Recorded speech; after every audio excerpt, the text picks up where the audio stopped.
Hello, everybody. So this is going to be fun. Me and my friend Ninja are just going to be chatting. I've got a couple ideas of how I would like this to go, but we'll see how it goes.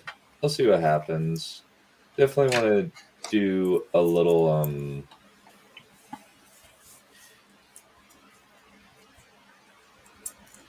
uh, doing a bit of a brainstorm for one of my books. I'm just kind of debating whether or not to make my antagonist a particular gender, whether it's a boy or girl, and there's specific reasons for that. I'll get into that in a sec. Yeah. So I think I'm just gonna pull up Dawn of War since it's not like terribly attention consuming. And that way we can just chat that way. So I've got two paths that I can go down. Both have advantages. There's a comment. Hello, Chelsea. Good to see you in there as ever.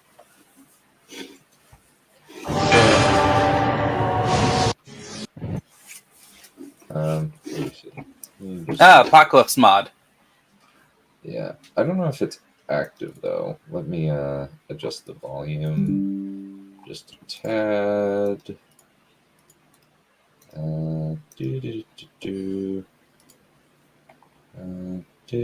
Let's lower the volume on this just a tad.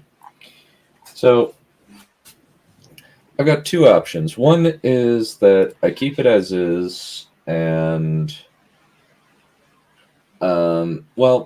there's kind of going over the backstory of the antagonists. Okay. Basically, how the story how it exists currently is that he is a Sauron type figure where he is trying to, but with slightly more altruistic reasons. Basically, he is assembling a group of sorcerers and special leaders that he believes can help him against his perpetual and eternal conflict with the She. So, And she is as in like a third person, or is that's the name of like the good deity? so the She is, I'm taking that from Celtic mythology, I think it is, Okay. where it's Shidhe. Okay. So, and the idea there is that the reason why he doesn't particularly like them is because he has a bit of a god complex, Of course. and he doesn't like having anybody challenging him. And he sees the She as a challenge to his power and his immortality, because a lot of the She have very demigod-esque powers. Okay. So he has a lieutenant who isn't as opposed to the She as he is. Initially, he was their protector, humanity's protector against the She, and Malachor, the bad guy, has a soft spot for humanity because they view him as a god, and he likes having that. And not very many people that are human can stand up to his ability. Stand up to. Okay. So go for it. Sorry, did you have a question? Okay. So we have a. Is he an immortal being? Like I know he's immortal, but is he like an actual god, or is he like a human? I would say that he is a You know how in Narnia, Romandu is an immortal being in a mortal shape? Yes, the head of the ruler of the final island at the end of the sea. Yes. I wanted to kind of do a similar principle where him and another guy, Tar Asheroth, are beings from a completely different plane of existence, or even Okay. another planet. Um, almost, and uh, Tar Asheroth is actually a kind of a Prometheus figure, where he actually stole fire and took it into himself to give to humanity. Okay, so also what type so is this like a pre-existing world that you made or a new one? So this is a new one. Okay. We start off with the formation of the villains, or the villains as they are going to be, with Malachor assembling his 6 servants, who will act as his primary lieutenants in the wars to come. Okay, I'm just trying to think. So is there like elves, dwarves, orcs? We see the creation of an orc-esque race in this book, when basically they um, the people on this island are about to be destroyed by the a she created tidal wave, but the Malachor's servants create a portal using the shadow world to get them to another location that ends Okay, up so back. Sorry, go for it. so is and the main character is there a main character or characters? For the first book, the main characters is definitely Kamul. The Hammer is Kamul, and he's one of Malachor's. He's one of him and his friend Amora, who's essentially a warg, if you can control animals. Okay. Are Malachor's newest lieutenants. Okay, so I'm just trying to figure out in my head because so we're dealing with a not he's not human and he's like a space person, let's just say. Mm, yeah, A space person who and the she's are basically the demigods, yeah, they're like angels or something, like the metaphorical. uh Right. more like elves. They're kind of like more Okay, like so elves. okay, so I elves just and didn't want he to. I just didn't want to use the name elves. I also kind makes of made sense. some differences, especially since the she is what the elves are based off of. Okay. Uh, I can um, understand that you didn't want to use elves like yeah, one of the things I did was that she don't quite look human. Like they're one of the things that are different is they have miscolored eyes. By that I mean they have eyes that have white pupils or white uh irises rather than colored irises. okay. And then the rest and the whites of their eyes are what has the color. Okay, that's actually cool. Um Um, sorry, go for it. and your main characters is a man and a woman? So for the first book, the main character that we follow through most of the book is a guy named Kamul. He is the newest recruit to the Azareth, which is actually a um, name that I had in my very first novel that I have never published. Okay. Um, Oh, also and Kumul. Oh no, he becomes the second in command of the ring race. yeah, I just decided since he's only ever mentioned in the Unfinished Tales and he doesn't really have a character, that I was just like, you know what, this is a name that's gathering dust and is pretty cool. I think it could do No something one knows the name of the Witch King, so which only other as the Witch King of Angmar. So who cares about his lieutenant? Yeah, yeah. I was kind of. I feel like it's like it's okay to take the names of like super unknown characters like that. Or even just like you take names from just common names like do you know how many times in anime they they name the male lead Hiro? Or Hiro. or Hiro Takashi or what? or Takashi. Oh yeah, that's I another one. have Like Takashi is super common. I have it's everywhere. Like even in like non-anime stuff like Altered Carbon, like the main character's name is Takashi Kovacs. I think it's what at least with Takashi is because it's a Japanese sounding name that you can pronounce. Sounds about right.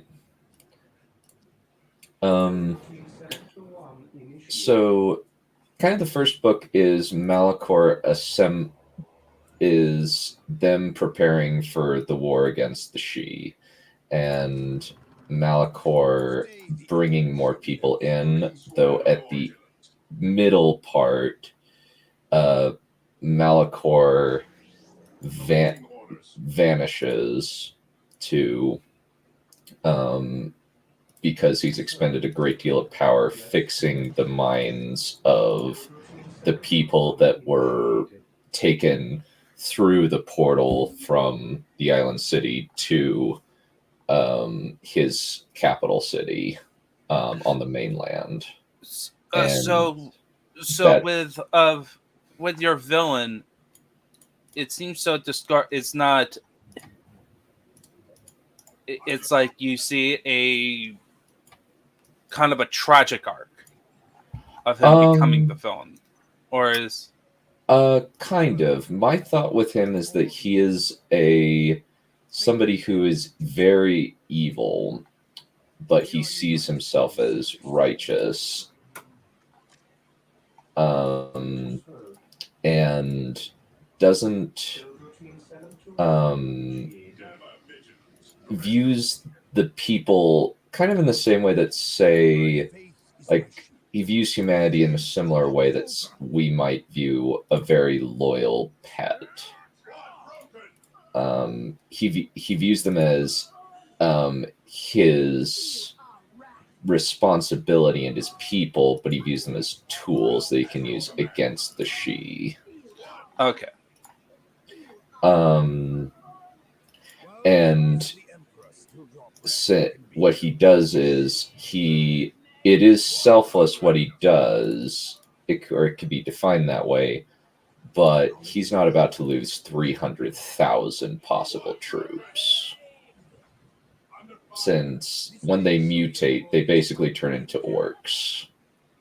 But I'm kind of going with a slightly different idea of the orcs.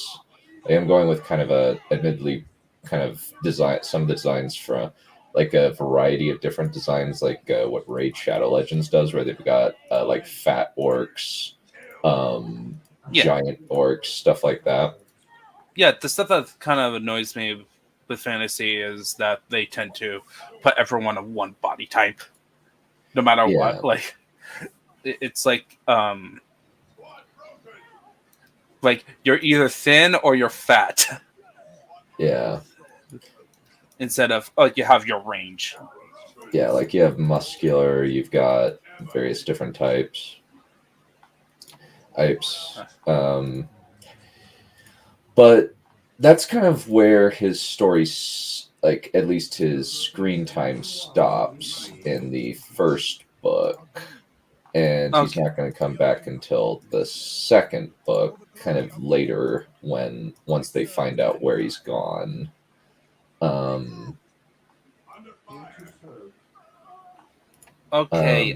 This is gonna be a weird idea.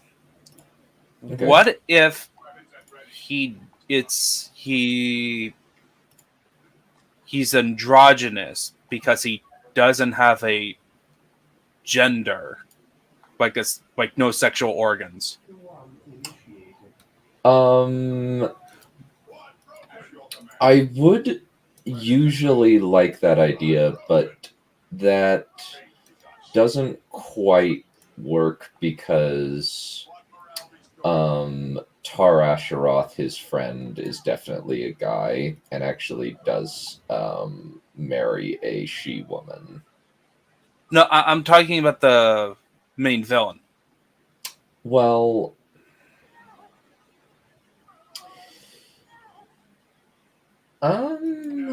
okay, that might be interesting. Like Okay. you make a you don't have to the event. You don't have to worry about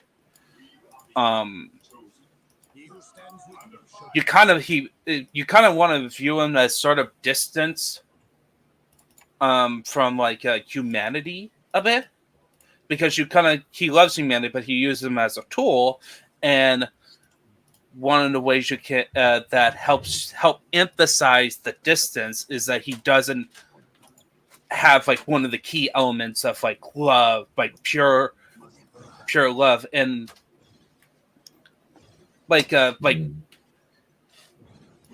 Sauron, for example, the Sauron type, he technically doesn't have a gender because he's a spirit. He takes a form of a man for deceitful purposes, but he can easily shift theoretically into a woman. He could have done in the first age for being deceitful, but he chooses not to. So,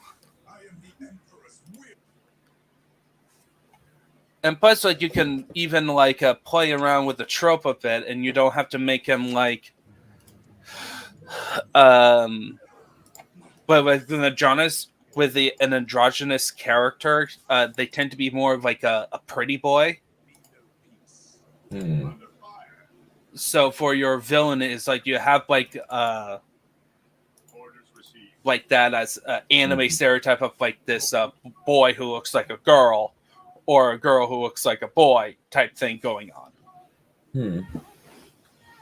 Okay. Which makes a very distinctive looking villain. Yeah, that has some merit to it.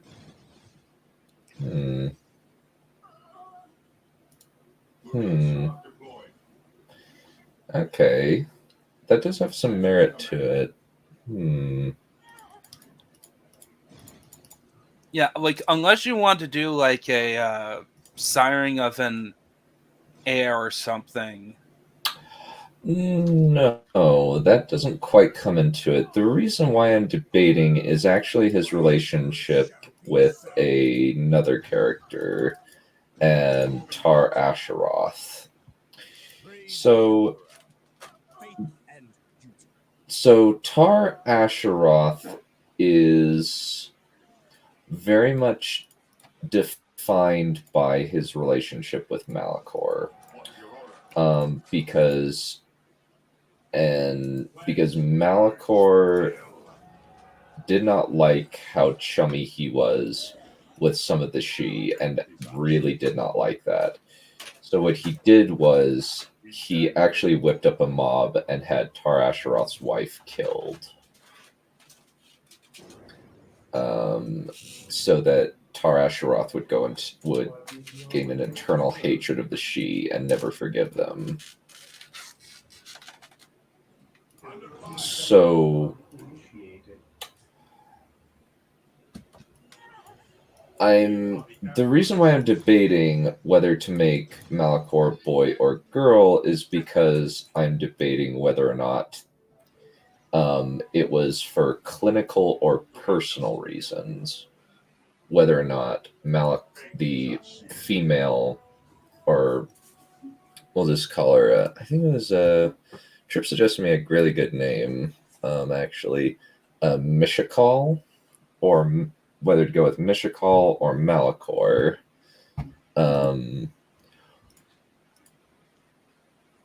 That could be interesting. Okay, that's interesting. Okay. Okay. Um.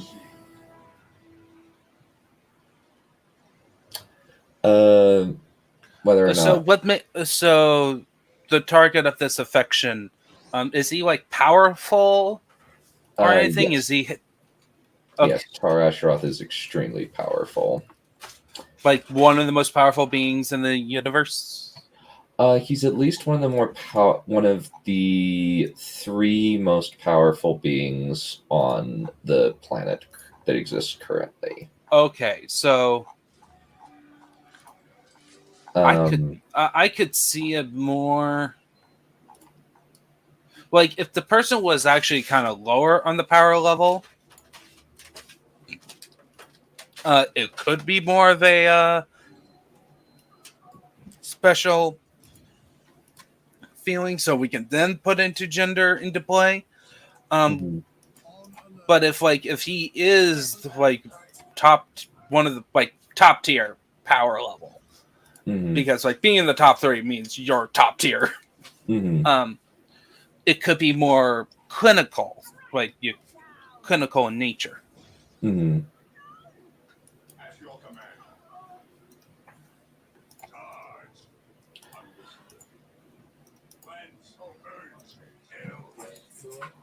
Yeah, kind of.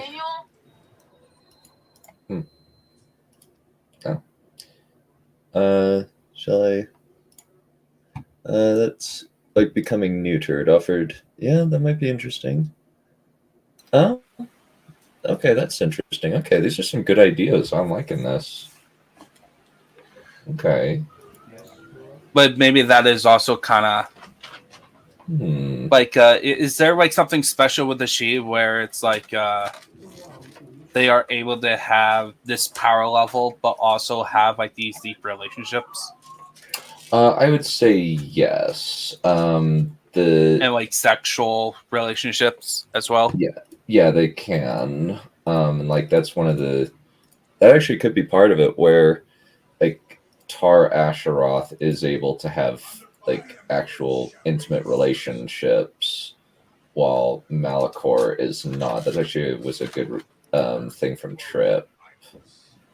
And there's like that piece of jealousy there, that you got to have this while I And then didn't. like with and and and you have like this race Hmm. or who are able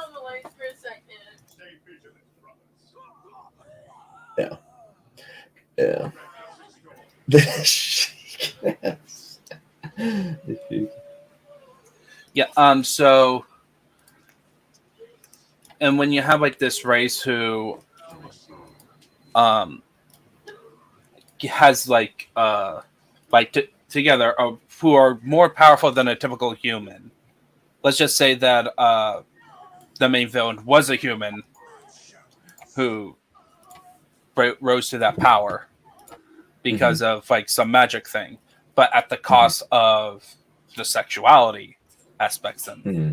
gender is now just androgynous, Hmm. and that is part of fuel is not only with the god complex is there's this one major weakness of the desire for a relationship, but the only beings who can even come close to his power levels um, doesn't have that weakness, and he can't have somebody who is just as powerful and but has this who is better than him, Hmm. which is also kind of probably why he wants to wipe out the city, and and then uh, then this person finds somebody to somebody lusted like I wouldn't say David because he was an honorable man who found us. I'm thinking like Ahab with Naboth's vineyard. Hmm. I know exactly what you mean. Yeah. Yeah, and it's like, oh, I want that vineyard, but this person is in the way, and I can't have that person. I want that person for myself. Hmm. And maybe like a grander scheme. I don't know if like Tar is gonna be like ultimately like the super main character, or like a mentor figure to the actual main character of your series, who will be ending up defeating him, hit the person at the end. But So I actually do have a plan for what I want Tar Asheroth to do. I've actually written a lot of these scenes for Tar Asheroth's future, where Tar Asheroth is actually killed at the end of the second book, but he made a promise to a very kind couple that put him up for the night as he was just wandering around the landscape, and he promised them that they would have a child before the end of the year. And the way that that promise is fulfilled is that he essentially creates a body, basically creates the child and inhabits the body. okay. And then loses his memory because he doesn't have his power or his sword.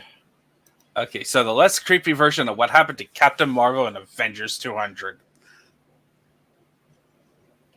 I guess you could say that. Yeah, that sounds. Yeah, way less creepy. Yeah, wasn't she like kidnapped by? Yeah, she alien? was kidnapped, mind controlled, seduced while mind controlled, then gives birth to him, to the same person in the real world.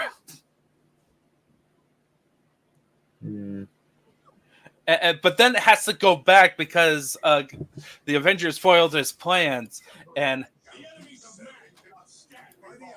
then she's like, "Yeah, I should go, maybe," because it was later explained she was partly still mind controlled, and the Avenger just goes, "Okay,"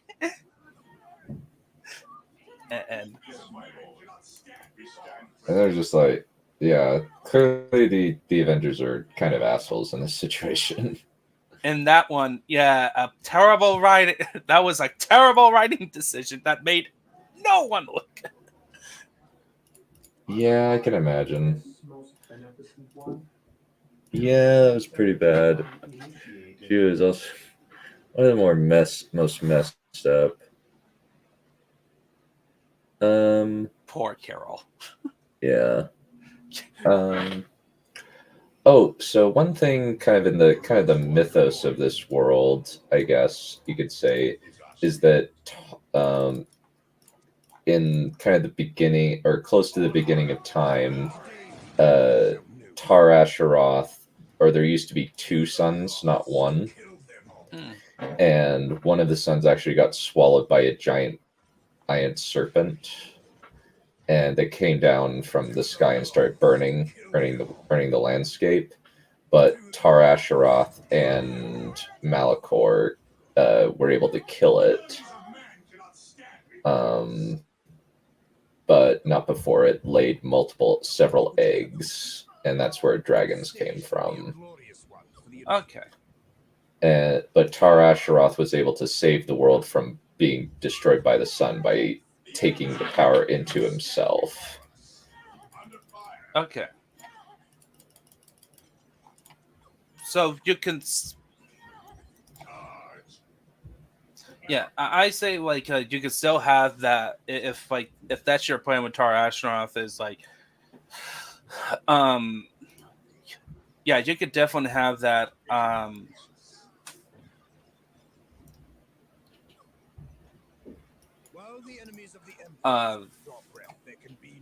Have that as also Wistia was It's just okay. Hey, Hi. What's up? yeah, nothing. We're just listening through the book. All right. Uh, Basically, I've got an idea that I'm working through, and I'm just trying to figure out what would be the best options. Nice. I just got right now, we're kind of exploring the idea that the main villain was somebody with a gender, but gave up being a gender to gain power, and is after this one of the major characters of the series for multiple reasons. a gender. They gave up having a gender. Yeah, gave up the sexual organs. Becomes basically, androgynous. they become a eternal virgin incel. Yeah, for the sake of power. That is actually a concept that I had in mind for the longest time, but it's not 100% androgyny, but it's sort of androgyny. Because main villains of my entire series are basically sexless. Well, not basically sexless. They are, by definition, without sex because they do not reproduce at all. They are forged and created directly by their deity, so they have absolutely no need for reproduction. I'm not sure if Title... Shut the fuck up. Title 9 doesn't say that I can't talk about this. Also, my college has us all do an annual Title 9 course because apparently for some strange reason they have this weird idea that, oh, if we don't lock the students out of their ability to register for the next semester, then they may all become rapists, so we have to prevent them from being able to sign up for classes. Look, as staff of part of a college, it's just part of every year. Yep, it's just this... along with security on how to use phones. This year we actually was included a section on AI. That was fun. Oh boy, I bet they had some very, very well informed things to say about AI. The basics. Just the basics. That was my sarcasm was meant to show over there. Yeah, it's not.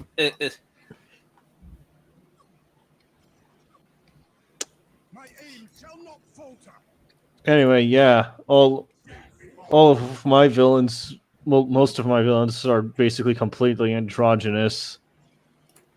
There's a few of them that are human, and so by nature have a sexuality, I guess, but the whole idea with them is that their souls have been, quote-unquote, I put heavy quotations on this, purified, so they no longer have any such desires. Well, you're yes, yeah. Yes, Trip. But there's something I wanted you to note. I put heavy quotations on the word purified. What I'm going to be getting at over here is that they are not purified. They have just made themselves less human and more monstrous. And that comes with certain... drawbacks. I was thinking physical attributions. Well, the whole idea is that in the seeking a sense of perfection, they slowly but surely strip away elements of them that make them human until essentially they become null. And that is, I'm not saying that as a description, I'm saying that as in there is a literal character in my series called Null. Nobody knows what the heck this thing is, whether it was a guy or a gal from before. All they know is that whatever the hell null is, it is terrifying. Why did you guys write men with giant penises? You write women with giant tits. Trip, I have like 3 women with giant ass boobs, okay? It's not just because it's not a freaking like pattern. It's not like obligatory that every single one of them has to have like a cup size above C. It's just some of them do, some of them don't. Big whoop. Some of them are even flat, by the way. Mm-hmm. So, how do I wound you? How? How does me saying that I have a wide array of freaking Cup sizes? Yeah, I have a wide array of different body types and different personality types and cultural backgrounds and all this other stuff. Men don't develop breasts. I'm sorry, Trip. Well, naturally, Look, that was... you can do it, but it's you have to work for it. I'm sorry, Trip. That was a completely subconscious thing. Okay.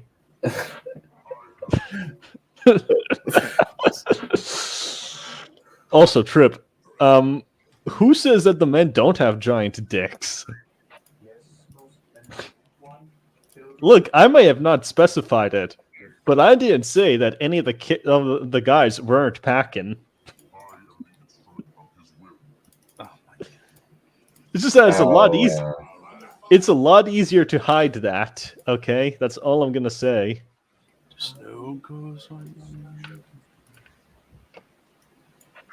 Also, Trip, keep in mind, it's being read.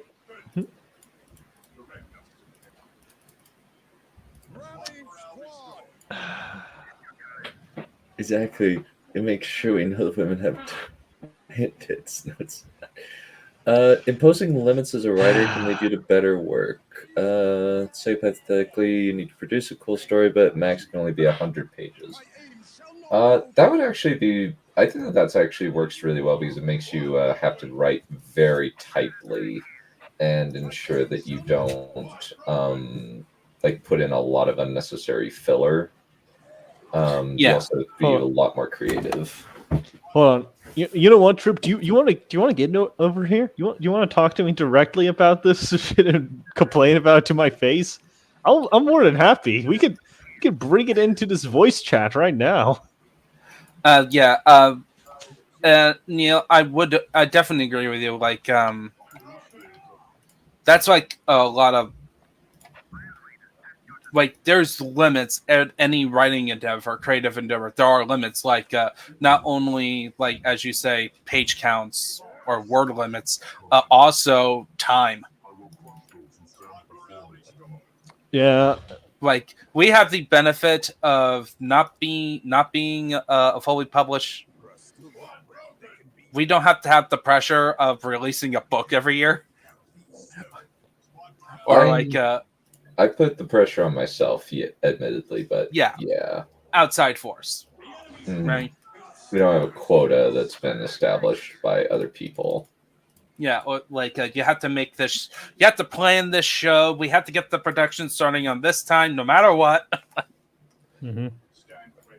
Also, Trip, I'm sorry, but Valerie's physique was decided a long time ago. I ain't changing that, and you know damn well that I ain't changing that, and you damn well also know that. Okay, I'll just go ahead and explain really quickly. So, yeah, I was chatting with Trip earlier today. If nobody over here could have guessed by now, and I'm assuming you told her your character's measurements. No, I don't know Val's measurements. I just know that, okay, so, big. She's got really, really big.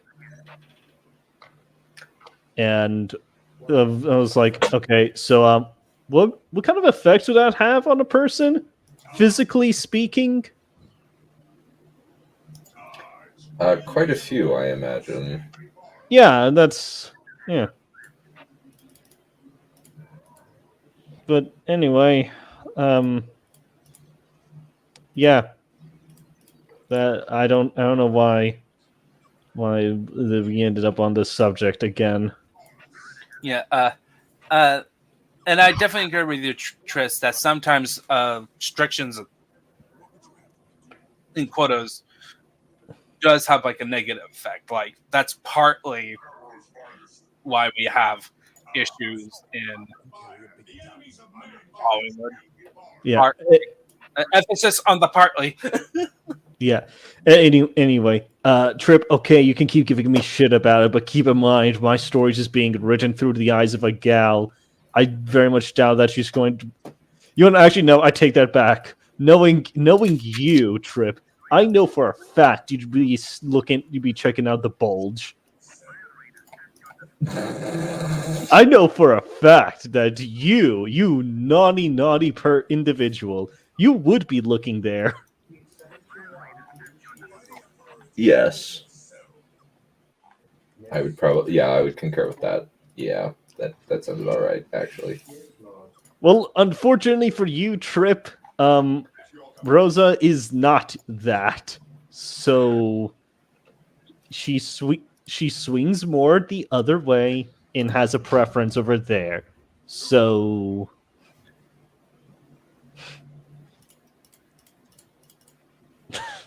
no, I just know that it would be a priority. It would just be something you'd be thinking about.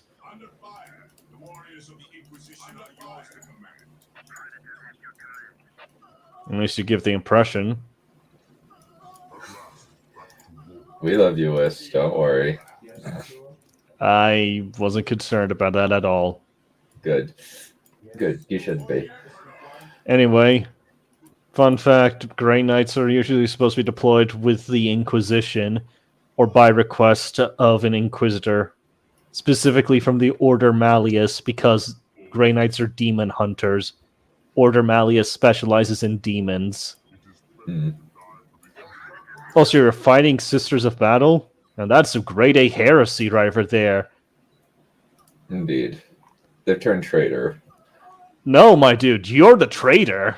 Immediately. No, no questions asked. A priori, they have something you that are Blood the traitor. Ravens want, okay? The Blood Ravens want something, and the Sisters have it. So they're tactically acquiring it. Yes, the Renegade Space Marine chapter, the Blood Ravens. You filthy heretical genes, in your filthy heretical gene seed. We know what you are, sons of Magnus. We shall purge you with the highest degree of prejudice. Prejudice. Yes. Unfortunately, Gilliman came in and just said, sorry, we kind of need these Space Marines. So, sorry. So, screw you. The Lion has a few words to say say about that. The Lion does not care! The Lion is too focused on his own problems in the worst part of the quadrant. I do no. He specifically requests that they return a bunch of his stuff back. The freaking magpies over there stole his shit, and he wants it back. That would be funny if that is like they have like a bit where it's like, you stole my crap. You stole my favorite plasma gun. It's not a plasma gun. He's like, oh, hey, magpies, would you have that over there? Ah, it's a magical relic gun that does something that we have absolutely no idea what it does, but it's super effective and insta-kills just about everything we fire it at. Why do you ask? Because you're not supposed to have it, you dumb fuck. I am taking it. That thing is supposed to be locked in the vaults of Caliban. That over there is an Archaeotech pistol. It's mine, bitch. Give it back. No, I don't think he would even do that. He would just pop, grab, and the Blood Ravens goes, "What the flip? We're supposed to do that." Yeah. Also, Trip, don't worry. I read your comments. I do not ignore chat ever. Yeah. What is your break on something? Anyway, should we do some? Anyway, all this talk of sexuality in Title IX just has me wanting to bash a certain Spartan or Spartan wannabe. I don't you care. want to vent about Noble? I was thinking again, man, how well would this guy do taking a fucking Title IX course? I was like, you know what? What this exactly is Title IX? I'm not really. Okay, so Title IX. It's equality shit and sexuality crap. It's like, hey, did you know consent is good? Do consent. Always have consent all the time. Don't ever do something without consent. Anytime. It's essentially, it's just like to deal with cases of sexual harassment in workplaces and colleges and sexual assault. It's uncomfortable environment for women. That is all what it is. So just be a good person 101, is that what we're calling it? Yes, that's basically what it is. It's like, don't be an asshole. Hey, did you know rape is bad? Rape is bad, by the way. Don't do rape, otherwise you will go to jail. It's like, thank you. I would have never known that a crime that an illegal activity is bad. If you didn't come in and tell me, CSU, whatever. Pay attention to your environment. We are in a mixed environment. Some jokes you can say with the boys does not work well in the workplace.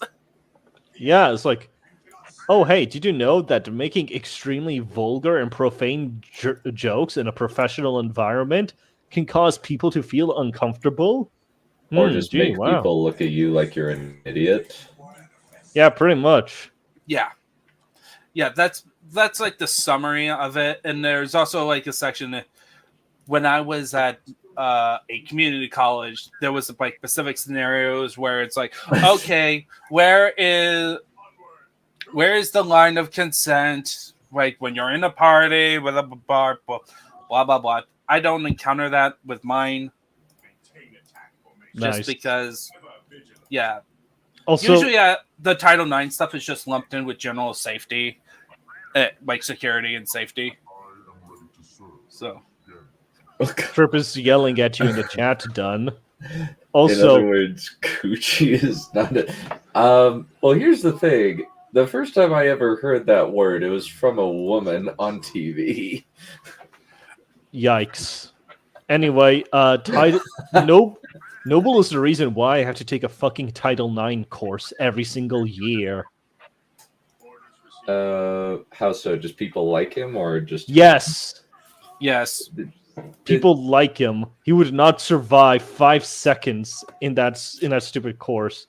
He called woke trash and woke garbage, and then he'd flunk it, and then cry and bitch and moan about how he's being oppressed. Yeah, I don't know when it was.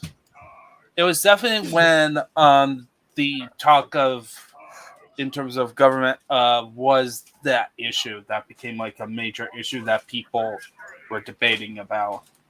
Also, I know you did not just blow up a holy sanctum of the Emperor, you filthy heretic. I did. What of it? You're a disgusting, degenerate, heretical pile of filth, and I hope that you get exactly what you deserve for aligning yourself with the dark gods and the ruinous powers. You say that like that's not. You say that like it's news to me. And also, the Inquisition is not saints on that department. So, I don't care. They're not literal demons. Some of them like summoning literal demons. Yeah, but it's all in the name of the Emperor and the greater good, so it's okay. You could say the same thing with the Space Marines. They care about the Emperor and the greater good. Yeah, but they're also defying his will, so, this kind of... Who sets that standard? The Ecclesiarchy. Oh, yes, the Ecclesiarchy. The perfect people to do that. The Ecclesiarchy. It's not like the Ecclesiarchy has a habit of making chaos cults. But so anyway, Anil did ask about what's your take on someone saying something is cliche or a trope? Get it fucked. kind of depends. Just Well, it just kinda straight up depends. get bent. Like Neil's take is that he doesn't care if it isn't a checkbox and it fits mechanically in the story. Yeah. I actually think I would actually agree with that. If it Like, works, it works. Kind of my position on kind of cliches. It kind of depends whether it's a fun cliche or a lazy cliche, like a shortcut cliche. Mm-hmm. Like kind of the farm boy chosen one. I will admit that it's kind of just like, okay, that's been done a few times. Let's not do that. That's grown. Well, I inducing, I'll think admit that. I think it's like it depends on what's the context of the use of cliche. Like the chosen one, like farm boy type. It's like, okay, so the point if the point is like, okay, I just want an excuse of why this main character. I don't want to spend time. The point of the story is not explaining why the main character is important. I just want to send the character on his journey. It's like, okay, quick, efficiency issue. Mm-hmm. But other cases, it's like, this is important, but I'm just going to use this shortcut anyways. Yeah, that's an issue.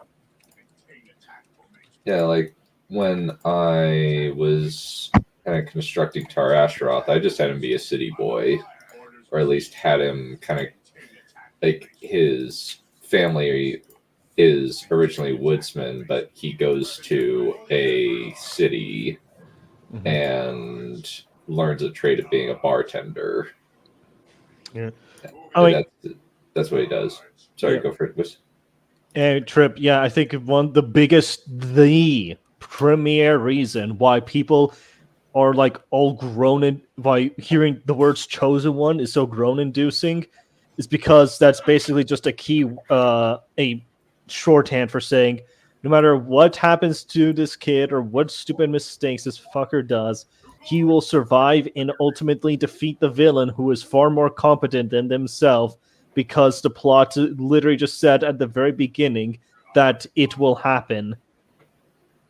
It's basically when a chosen one is done incorrectly, you're basically throwing away all of the stakes in your stories right off the bat by even mentioning that there is a chosen one, because that's basically just telling the audience ahead of time nothing that you see on the screen will ultimately matter because the good guys will always win. Well, actually, you know what type of I would disagree with that, because even just by genre or the way you write stories already tells you what's gonna happen in the story. Like any pulp character. So if you read a Conan story, a Conan story will not end with Conan dying. It's because the point of pulp fiction is to be constantly written in magazines. It's like, or superheroes. Most of you all know going in that superheroes are gonna be surviving at least till the end of the story, and most likely will defeat the bad guy and live. Yeah, but I also think that kind of misses the point of what I was trying to get at over here. What I was trying to get at over here is that basically it's basically just a shortcut. It's basically just saying that the character has plot armor right off the bat.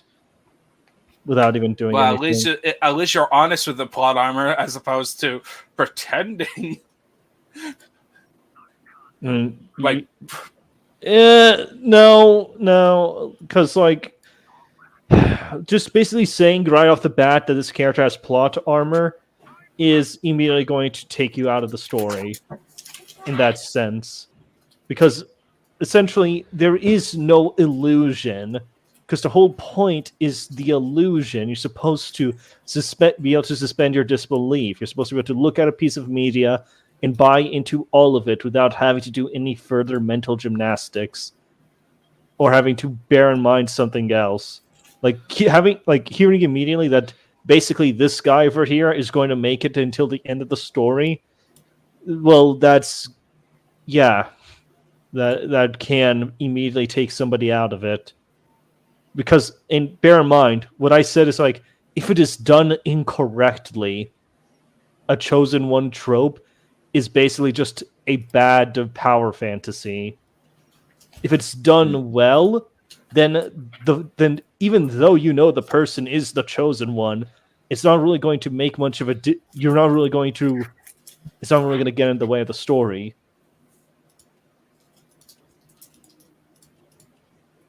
As a matter of fact, another funny thing you can do with the chosen one trope is integrating a prophecy in it and casting doubt on the character as to whether or not they are the chosen one.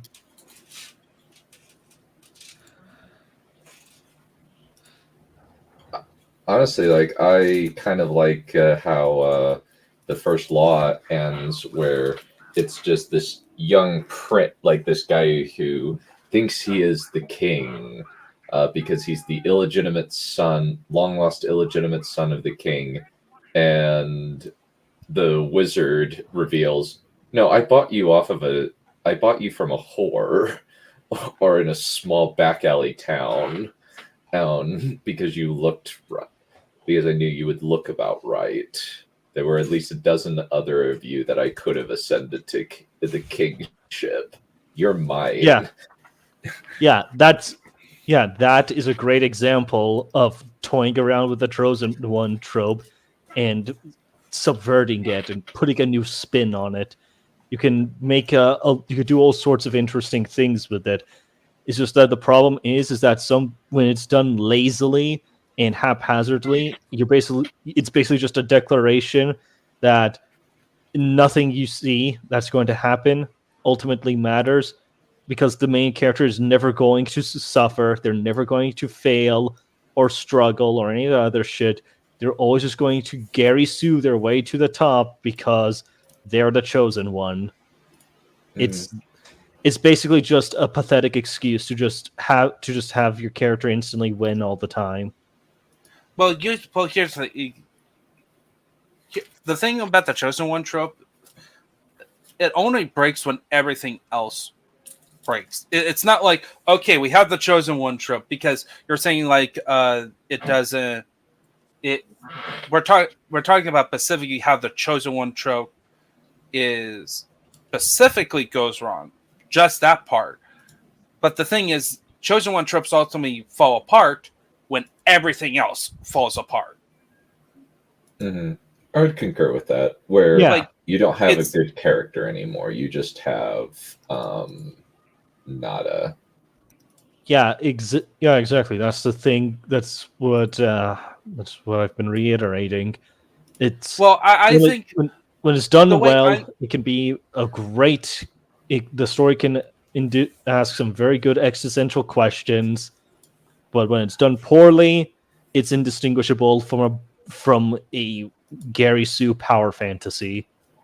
Well, but what I'm actually disagreeing is that in order it to be how it's done wrong. But you're just saying because of the chosen one trope by itself, that element in the story is poorly implemented. It causes everything else to go crap. That actually rarely happens, because the chosen one trope is it's kind of weird, where it's like the most solid of tropes, but also can be easily destroyed. because it's like a capstone trope. Because you have to take a bunch of other pieces from the Jenga tower of the pyramid before it falls down on top of itself. Because in order to make the chosen one trope bad, you have to make everything else work. Like, you could just have like the straight up generic, like, he is destined to defeat the main bad guy. But then you insert a character arc that doesn't even mean that he doubts himself about being the chosen one. It could be about something else that goes on in the story. Like, so basically your contention is that it isn't necessarily the chosen one trope being done poorly, it's the rest of the story being done poorly that drags down the chosen one element of the story. Yeah. I think that's a good take. I think that that's a fair take to have, personally. Because, Richard Cypher being the chosen one in Sword of Truth isn't necessarily what's bad about the Sword of Truth series. It's everything else within the chosen, the Sword of Truth, where it's basically just every other fantasy book you've read, with massive Deus Ex Machina problems throughout. Yep, no, that's actually fairly agreeable. It just kind of stands out more when you write something. Yeah, it just stands out if you're doing a surface level critique of something. It's like, oh, there's the obvious problem. It's like when there's flaws in the story and people go, oh, great, the power system. They destroyed the world building, or because of this element, or the power system. It's no, actually, there's a lot more going on, and there may be flaws with it, but it's not completely ruins the story. It takes points off, but it doesn't automatically sends it to F territory. Yep. Mm-hmm. Avatar: The Last Airbender, I think is actually a good example as well. Oh yeah. Yep. Avatar does a lot of things. It's like, there's a reason why it's like one of the most beloved series. Yep. Yeah, I can't think of very many. I think the EFAP are kind of the main people that I know of that don't really like Avatar. Well, they were critical of it. And even then, I think, Mahler kind of turned around on that. I remember he uploaded a hours long or something conversation between him and Literature Devil, and they basically just talked out the whole thing. Yeah, like the only real the most common criticism of that show specifically, not the sequel series Legend of Korra, is the lion and turtle stuff. Yeah, that was a complete Deus Ex Machina over a very heavily contrived plot point.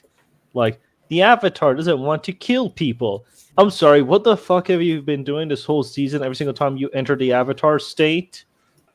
Also, well, I'm pretty sure you've killed more than a few people when you're not in the Avatar state. I'm sorry. What do you think happened to those Fire Nation warriors who got knocked off this cliffside from that avalanche? You think they're all right, Aang? You think they just had some chicken noodle soup and then they're back on their feet and they're okay? Or do you think some of them friggin' died from the impact alone, or hypothermia? Well, here's the thing. You have to also think about this. It's also a Nickelodeon show. Yeah, I know. But you have to put that also into perspective. It's not. Yes, it tries to be anime, but it's also still recognizes itself as a cartoon for older kids, but not teenagers. Teenagers, you can have real death, and while for older kids, the death has to be important to the story.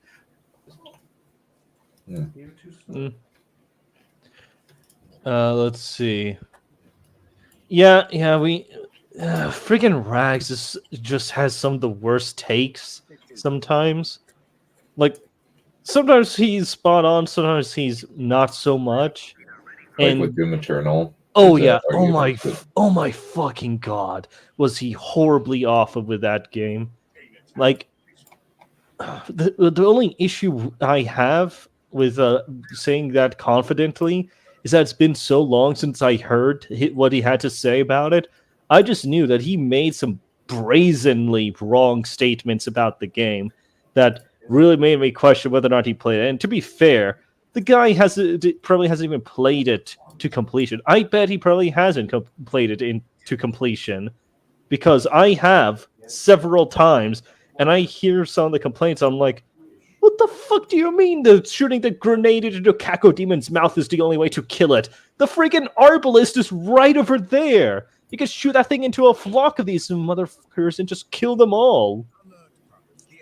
Also, the freaking pain elemental is an issue. Like the Arbalist absolutely mulches the pain elemental, and you're always going to be using it on it, because why the hell wouldn't you?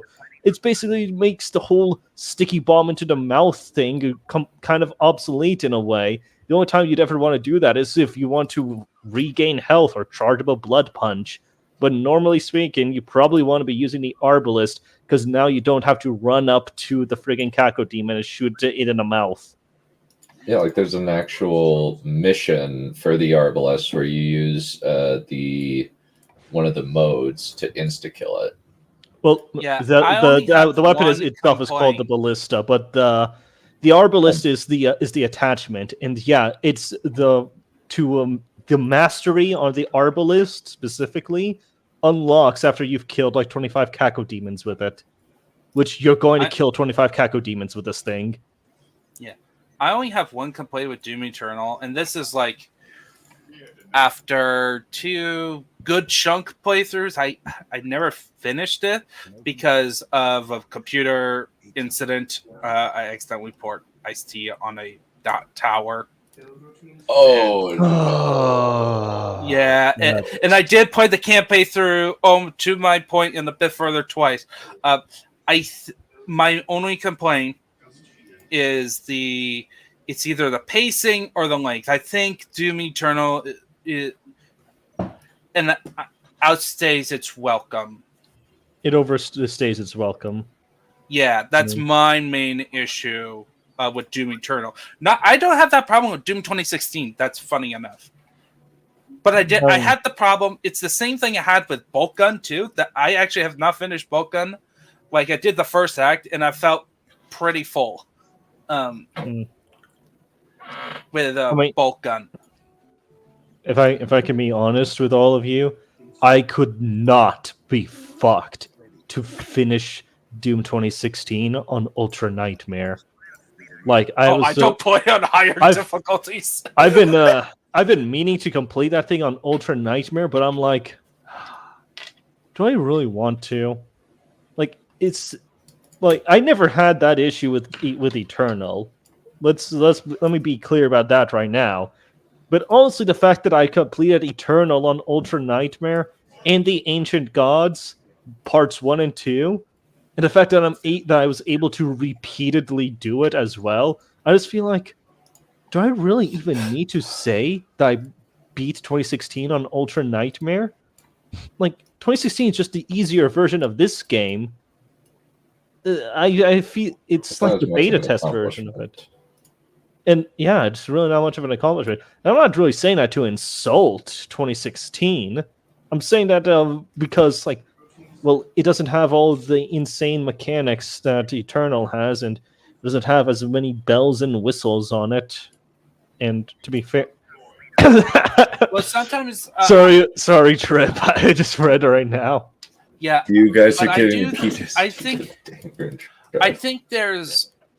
I would agree with that, but I do think 2016 is also is tighter in the level design. There are like elements that I think 2016 did a lot better because it was a lot more focus than Eternal. because Eternal was trying to do more things because it was trying to expand from 2016. Yeah. So, Can I just level with you really quickly on 2016 and its levels? I hated the level designs. I thought it was crap. Like, I love it. I love the environment. I love the ambience. But for the love of God, can I please enter an environment that isn't fucking red and gray everywhere? Like, I'm sick and tired of walking into the same exact foundry or research center and just thinking, damn, could really use some more variety over here. Like, I'm happy that the last half of the game isn't as plain as the rest of it, or doesn't feel as copy and paste. Like, genuinely though, in some of these levels, I got lost. I'm not even gonna sugarcoat it. I straight up got lost in some of the 2016 levels because I just could not find my way around it. And there's also some very, very weird and wonky geometry in places, particularly in the hell levels. Sometimes I'll go up to the ledge and try to jump and find out that I've used my second jump, because apparently when I walked over to the ledge, I started falling down because I don't know, the game's engine or physics registered me as already being in the middle of the air. But that's neither here nor there. Like, it isn't as big of a deal as something more egregious, like exploiting the freaking siege mode on the Gauss cannon. Because I don't mind that. I don't mind. Like, I don't mind Unbound stuff for single player stuff. I mean, yeah, it's the reason why we don't mind it as much is because we don't have to face it. Yeah, this is something we're playing. It's fun. It's just it's like D&D campaigns. Like they could be challenging for some dungeon master, but the general rule of thumb is that you kind of weigh it in the player's favor. Mm-hmm. But honestly, though, the thing is that if you overtune a weapon in a single player campaign, then yeah, you can get some the player will just never switch to a different weapon because now they have no reason to or incentive. They'll think that the game is boring and then they'll just check out, which is a fear that pretty much all devs have. Also, sorry, Trip. Sorry that we were stuck over here doing all this. And now I'm we'll to talk watch about boring Pride and stuff. Prejudice. Have fun. Anyway, Have fun. Have fun. Really good movie, by the way. I liked it. What is a new Pride and Prejudice? No, I think it's an older one.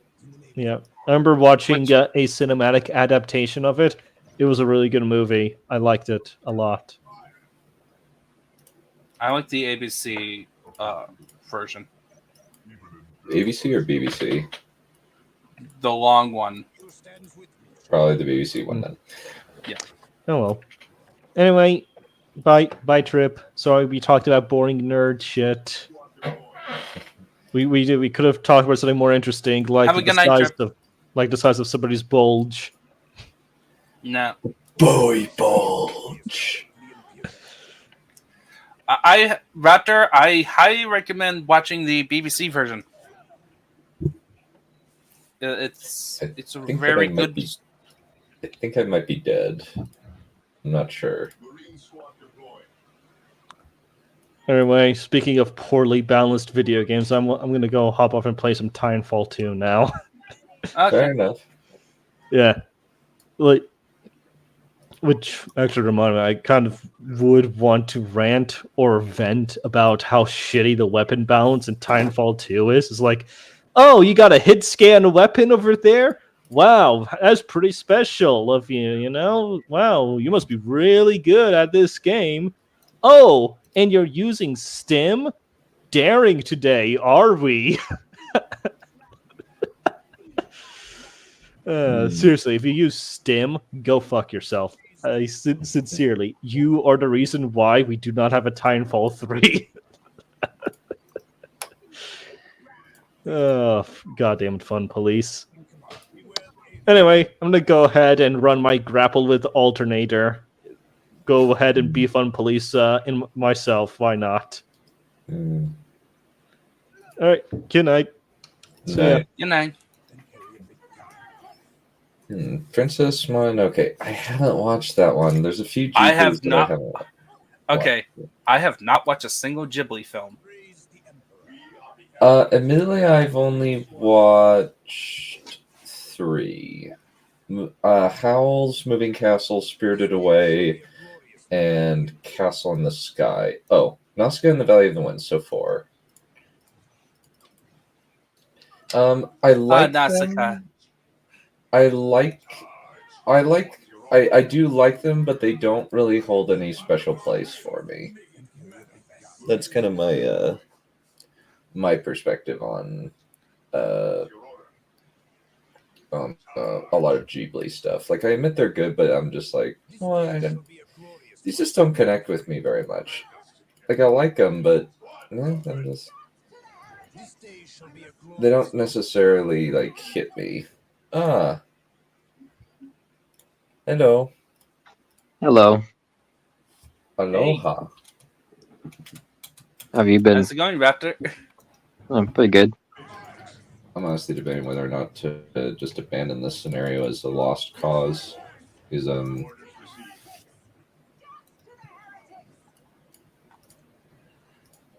Yeah, it looks like you're getting thoroughly wrecked. yeah, get wrecked, nerd. Mm-hmm. Yeah, me and Raptor have been having fun in private DMs, making fun of Napoleon and the Suicide Oh. Squad game. Yeah. Napoleon. I was kind of like, you know what, I'm interested in watching this, and then I saw a lot of the initial reviews, and I'm just like, yeah, no, I'm less interested now. Yeah, like it's your stereotypical Ridley Scott film where he doesn't place any emphasis on historical accuracy, coupled with the fact that he also He has weirdly placed priorities. yeah, and on top of that, as a biopic, it does all the wrong things. It's It way makes too you scattered. Yeah, like it doesn't understand what to prioritize on. The Josephine scenes with him and Napoleon seem to conflict with the actual battle scenes. And on top of that, we don't fully understand why many of these battles are occurring in the first place. It's just this randomly entangled scenario of really important moments that happen throughout history, but because the film doesn't take any time to really emphasize any of it, all of it is just random nonsense. That and then this happened, and then that happened. There's no connective tissue, which makes it really dull. It's like a long version of watching through Quantum of Solace. I mean, at least Wow, that's bad, since that's one of the worst Bond movies. It's the second worst.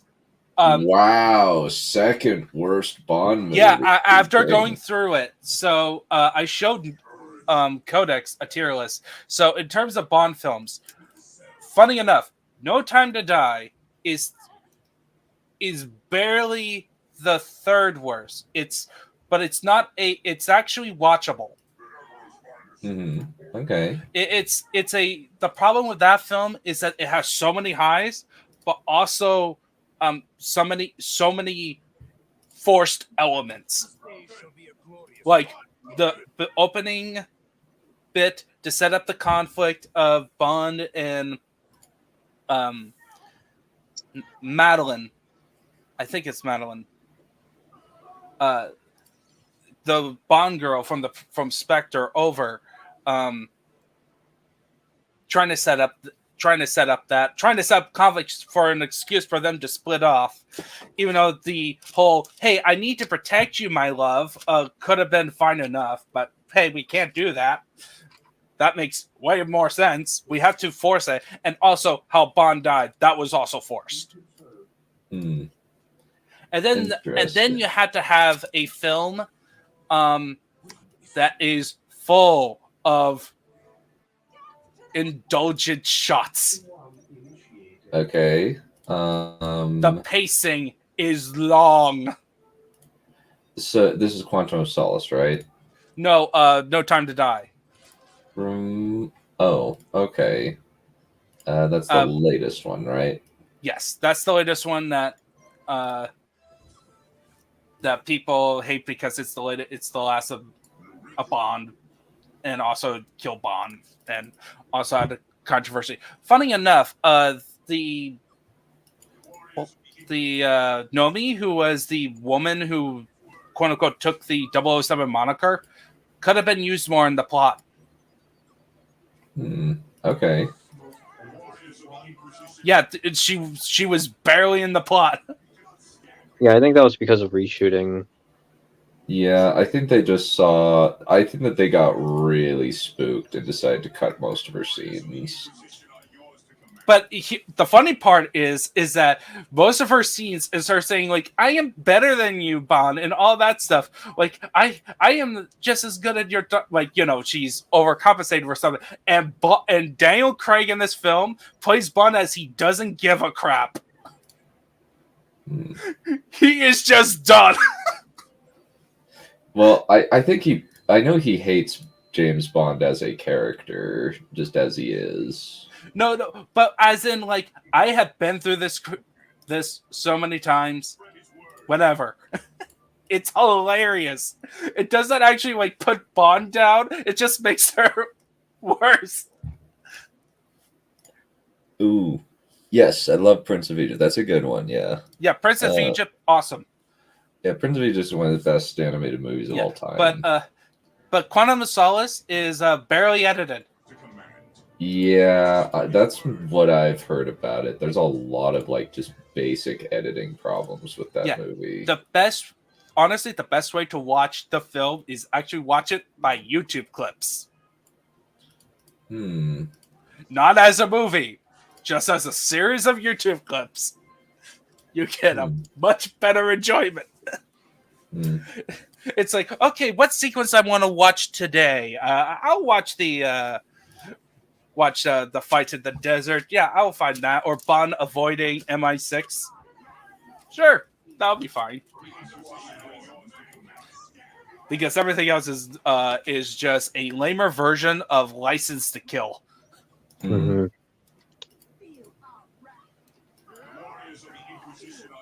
Also, a hot take. I am very middling on Skyfall. Okay. Skyfall was the only Bond film I've ever seen. I thought it was good. Yeah. The problem. What do you think my of main Die problem? Another Day?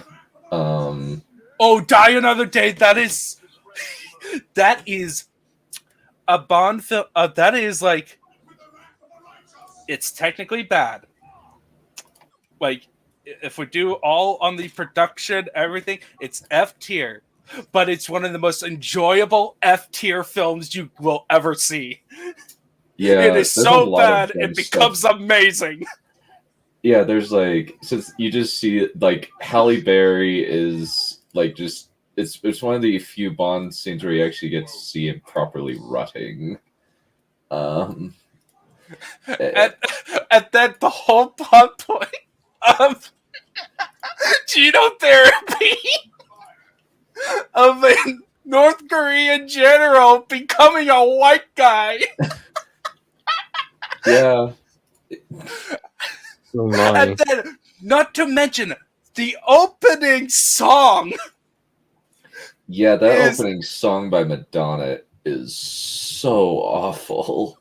It's so really bad. actually catchy and like gets into your ear, but then just the context of you're seeing the girls dancing as Bond is getting tortured in North Korea with this happy dance track. Yeah, it's super weird. You just like belly laugh so hard. But I would not. Here's the thing. I would not have this as the first Pierce Brosnan film. I actually watched that as my very first Pierce Brosnan movie. Ooh. I feel sorry because because I think people who watch that first, it colors the opinion of all the other. It would color the opinion of the other Brosnan films, because in my opinion, those films are like high tier on Bond films. Like, I know GoldenEye is very, very well liked. GoldenEye is my favorite, but Okay. like Tomorrow Never Dies holds up surprisingly well. And same with The World is enough. Is not enough.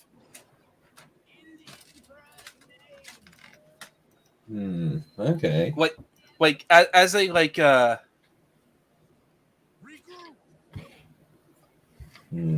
like I didn't have problems with. It's not like obvious problems. Like there are some Bond films that's like obvious plot points. It's like really, but in terms of that, there's less of that, and it's generally a good plot point. Is what a good balance between the goofiness of Bond, but also the seriousness. Since you got Sean Bean apparently is a really good villain. Oh, he's in GoldenEye. He's the villain in GoldenEye. So yeah, Rosamund Pike.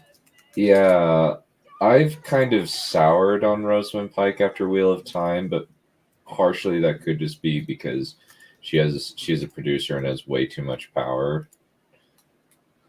Rosamund Pike. She's the blonde chick in Die Another Day. Wait, is she? Who did she play as in Die Another Day? She's the chick that Halle Berry stabs at the very end. Oh yes, okay, yeah. The henchwoman. Indeed. Who died? She dies in the most stupid way possible. Like, come on, you could have killed Halle Berry right there. You had the sword pointing at her, but no, we must guide her to an open arena where she could potentially kill me with her knives.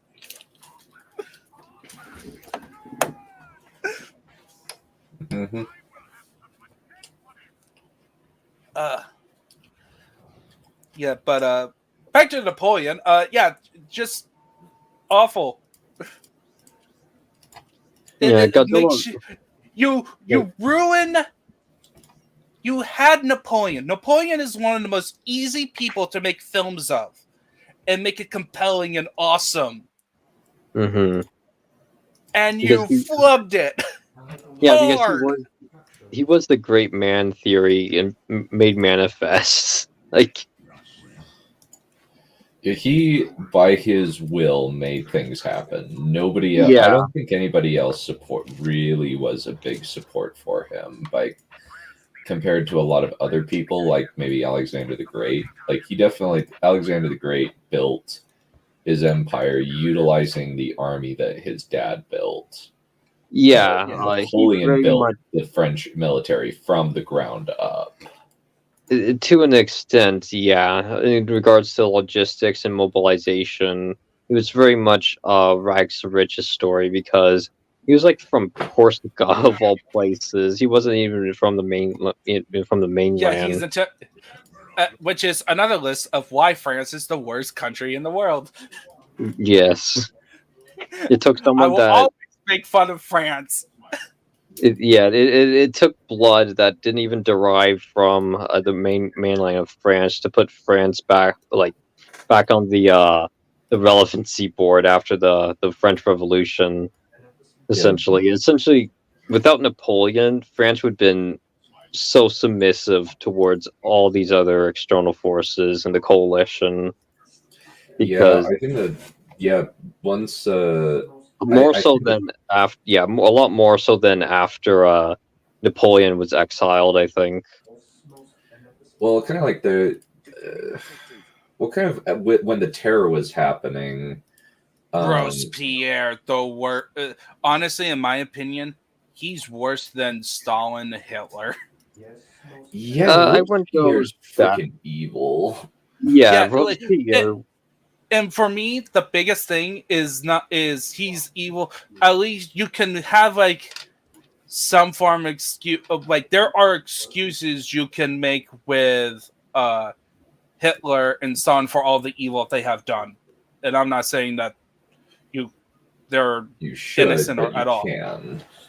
You shouldn't, but you can Right. in technical terms. Yes, Robespierre It's knew clearly better. not. He wrote tons of letters about the principles of the Enlightenment and all that stuff. And he was all about reason and all about that stuff and like against the cruelties of the church and state. Yet he did it all. Yeah, he did. Yeah. And honestly, like the guillotine, like, yeah, it was like kind of more humane than a lot of the other methods of execution there were at, but it's still gruesome. And yeah, he essentially just utilized it as a toy. But the reason why I'd say that Hitler and Stalin are still worse is because a lot of there were a lot of catalysts that had to occur in order for Robespierre to gain as much influence as he did, and one of those catalysts was Murat. He if he wasn't so prolific into essentially brainwashing most of a decent amount of France into thinking that the monarchy is essentially like this rabid dog that will kill you at any moment, which is ironic because that's what Robespierre and his party did, then he would not gain as much influence. So there were a lot of other people that assisted him and allowed him to be in the position he was, which in turn accelerated the amount of people he was able to kill. So, because Murat was responsible for propaganda pieces, and yeah, like Hitler had his own men responsible for that as well, but Murat mostly acted independently for a decent amount. Like he didn't require too much persuasion on behalf of Robespierre to do what he did. And then eventually Robespierre himself went to his own guillotine. Because everyone was so scared of him. Yeah. The greatest irony. Well, I don't even. Well, wasn't it because they were also sick of him? Well, the thing is, he started threatening members of his own party, and that's what caused them to turn on him. Yeah, he basically said, "Look, I have a list of traitors. I'm not going to reveal it to you, but there are in this room." Like, essentially, he just threatened them. Yeah. Oh. Yeah, he threatened, and then I wasn't aware of like the specifics of his fall. I just knew that eventually he went to the guillotine because he overstepped. Yeah, and that was his overstep. But he threatened the remainder of his party, the remainder people. Like, he went through a lot of people, and a lot of the people who were part of the revolutions because they weren't for the revolution enough.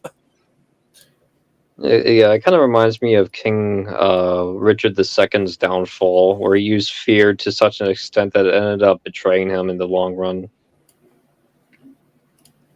Yeah. Wait, Richard because III? the fear can easily be substituted. Pardon? Are you talking about Richard III?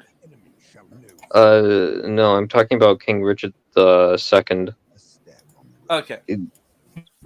Yeah, King Richard II. His cousin was eventually who would turn out to be King Henry IV. Oh, okay. Yeah, that King Richard the II, the one who was both a sadist and a pacifist at the same time. Yeah, is portrayed actually pretty well in The Hollow Crown by Q from the Bond, the Daniel Craig Bond movies. One of the best Shakespeare adaptations I've ever seen, to be perfectly honest. I have to check it out. I haven't seen it. Yeah, I don't know where you can find it, but it's pretty good. Like it looks like they have basically said, you know what? Let's just make Shakespeare into and take Shakespeare, give it a Game of Thrones style budget, and just do the play, but we'll give it a Game of Thrones level budget. Okay, was this made in the late 90s or the early 2000s? I think about 2010 because it has Benedict Oh. Cumberbatch as Richard III. Oh. Oh, okay. It was a lot newer than I thought. Yeah, it's got Man, Tom Hiddleston as Henry V. That's an interesting casting choice. He actually does a good job. He does a pretty dang good job. Like I was like, that's a king there. Admittedly, like there's some things that I like.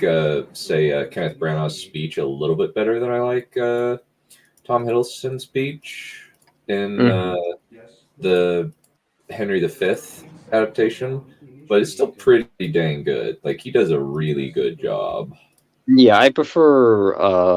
I don't think that many people can top Kenneth's portrayal of Shakespeare's work. He was top tier. I would yeah, concur with that. and he does a pretty good Poirot. I didn't like Death in the Nile, but The Haunting of Venice was really good. Yeah, I haven't seen any of the Murder on the Oriental Express films.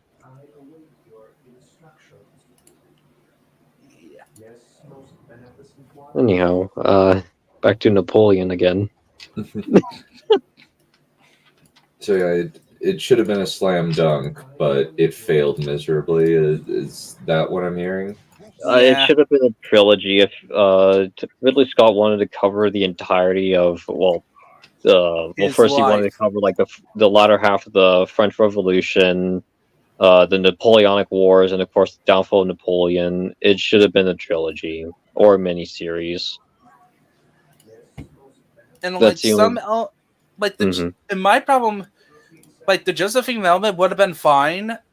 Like in this biopic, to show the contrast of like he's this great conqueror, but also he has had issues in his personal life, where he. But how it's how it happened. Ugh. Yeah, I think it would have been more effective if everything was from Josephine's point of view, because she would, of course, know from like certain news reports, like the efforts of Napoleon, like all the pyramids, Austerlitz, and so on. That we can clearly see that even though we won't really see much of like his genius on display, we just see the aftermath of it. It will still hone in like the overall message that Ridley Scott would want to convey. Of course, I'm just talking about like the best way to convey Ridley Scott's idea of the Napoleon film. Not that I necessarily agree with it. I'd rather see Napoleon as this calculating yet empathetic individual who is willing to essentially put his own life on the line to achieve his goals. But not in a way that's stupid. Like getting on a horse and be involved in like a cavalry charge in Waterloo. Like, no. He was not a cavalryman. He was an artilleryman. I know. He loved the big guns. Yeah. Yeah.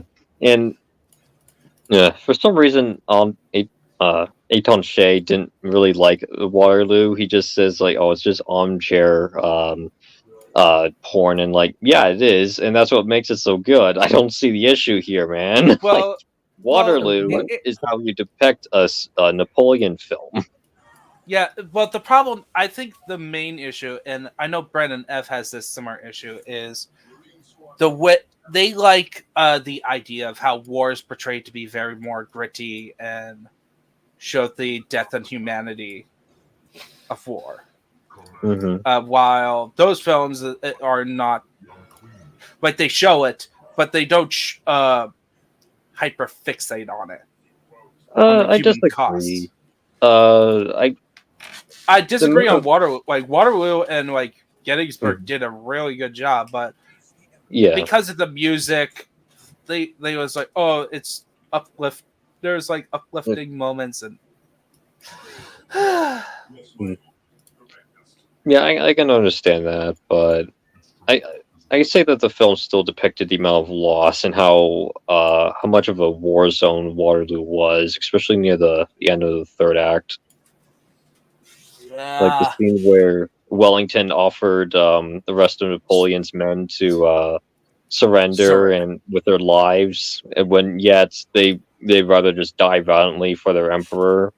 And Wellington was like, "Man, okay, bring out the cannon, bring out the cannons." The horses Yep. just withdrew, and behind him was cannons. Yeah.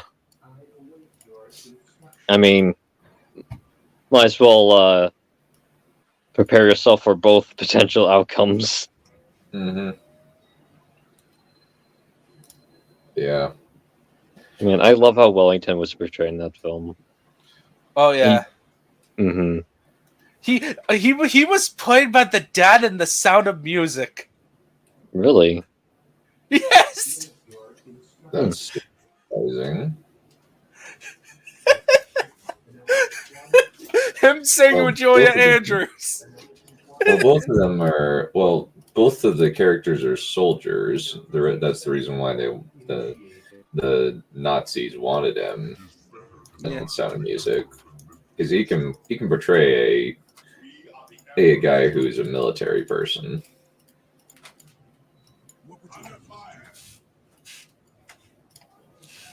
Also, another thing you should watch Waterloo over Napoleon. Scale. Yes. Yes. Somehow, in the age of CGI, The scale is worse in Napoleon. That's surprising. Mm-hmm. like, look, Yeah, each battle seems like a large skirmish than an actual battle. Yeah, Really? Okay. yes, that's but it's so, which is baffling to me.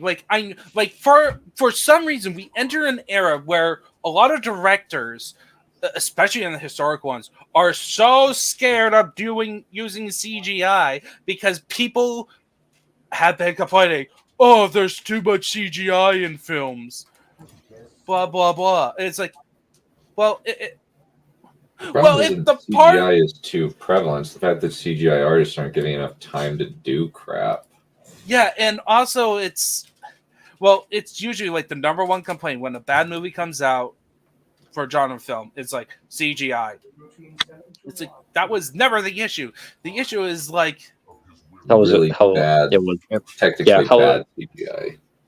How it was implemented was the issue, not CGI itself, but how it's executed, like all tools. And like one of the best uses of CGI is to make everything bigger.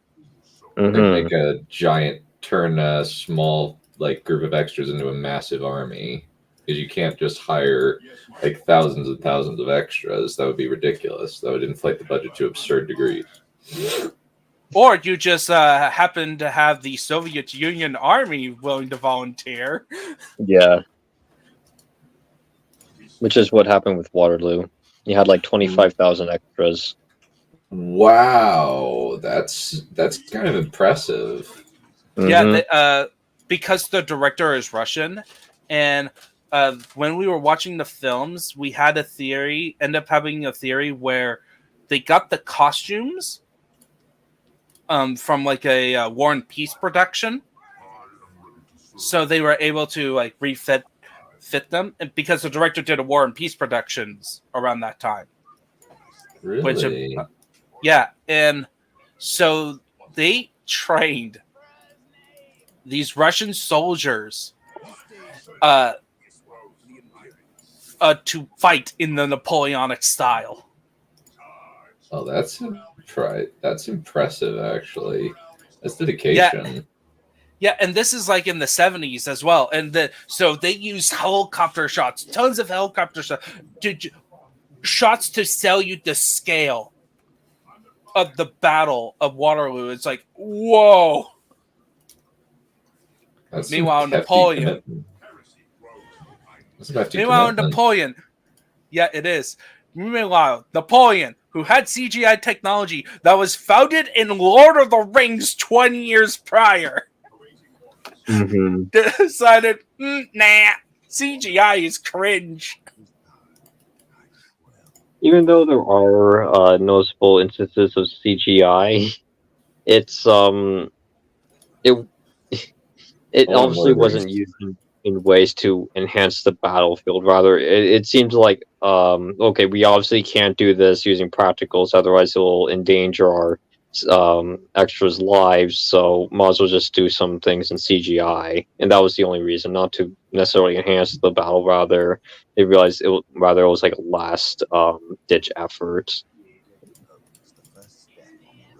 Like it was the last option to hinge upon when they obviously couldn't do things practically.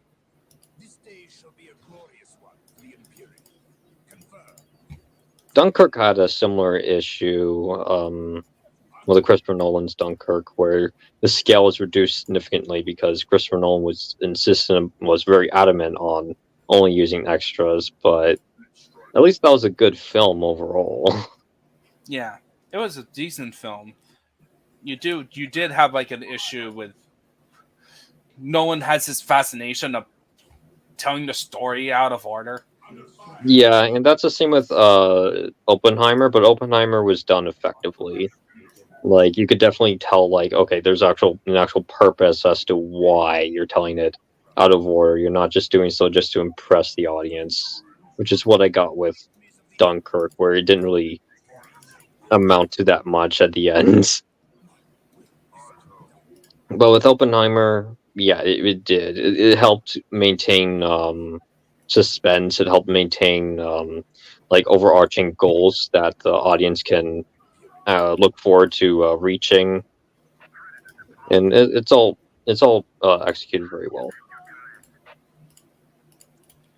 It almost makes the same errors that a lot of other filmmakers make when they're making biops, but thankfully Christopher Nolan managed to bypass said issues in Oppenheimer. You know what's the funniest thing about Napoleon done? What? I showed Raptor a video of miniature war gamers who did a video before talking about how they were disappointed with Napoleon. Then they watch Godzilla -1 and they say it's more historically accurate than Napoleon. Yes, it is. Gosh, wow, that is a major embarrassment. The movie about a giant kaiju. Yeah. The funny thing is that Godzilla -1 had no there's no pressure laid upon it to be historically accurate because it's a giant monster. It's a giant monster film. However, the fact that it did makes me love it so much more. The fact that it places so much detail as to what post-war Japan actually looked like, the certain political events that were occurring around the time. It The really attitudes does, of the people. yeah, it really does want to immerse the audience and place himself into a proper what-if scenario. What if Godzilla did emerge after World War II?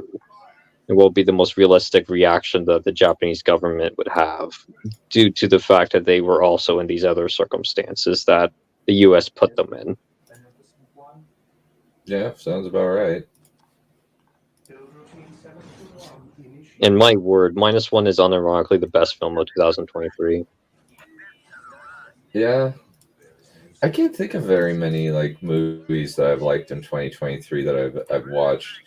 I didn't watch Oppenheimer. Oppenheimer was good. I will say it's tied with Mission Impossible 7 and how good it was, in my opinion. Oh yeah, Mission Impossible 7. Yeah, I really like Mission Impossible 7. So, I would kind of like to one of these days go through the Mission Impossible movies, especially now that the 8 is going to be coming out soon. It's going to come out in 2025. Is it? I thought there was a delay. Yeah. Well, the delay forced it to be released in early mid 2025. Originally, it was going to be released in 2024, but because of the writer's strike, it had to be postponed a few months. Well, it's not next year, so quite yet. So, since it's 2024 still. Well, it's 2023 now, so we had to wait over a year now. Yeah. Yeah, honestly, I'm just like, with this new upcoming writer strike, I'm just like, with this writer strike that's happened, I'm just like, I kind of have no sympathy for most of the writers who are working nowadays. Yeah, agreed. Like, a lot of the writers shouldn't even be writers. Like, okay, if you're not getting paid enough, then do something else because you're clearly not good writers. Like, Mm. so, but the major problem is that there was a bloat. Like, these writers did, unfortunately, because of the system. Funny enough, so like, people have been talking about how the gaming industry is like the AAA is imploding because of like mass firings in a lot of companies. I actually watched a video which would be interested for you to watch from a channel called Moon Channel, and he's like a New York City lawyer, and he does like more law stuff with video games. But he did a research video that's like an hour long, talking about how the gaming industry is not actually suffering because it's following a big tech model, which where they sell hype. Because what happens is that you begin a hype train, which would then get you investors, and then with that extra capital, you can hire more people to work on the project, and then you get to a point where the hype is at its zenith, on release day, best way. But then afterwards, there's a point where the hype dies down, and that is when you have to fire some people. But because that's where your actual money that the company actually has is supposed to be, its job is to literally pay the cost during that downtime. Not so it's really more about investors driven. And that happens with most Western companies. The only exception in the gaming industry is Nintendo, because Nintendo, the Japanese model, cares about its employees and workers. Mm-hmm. Yeah. They don't want to let them go. And then guess what happens most of these companies had? They had a big boon during COVID. And people are saying like, oh, why didn't they foresee that it was all going to drop? A lot of them did. That's why we're having a bigger firings, because they had a bigger hype train.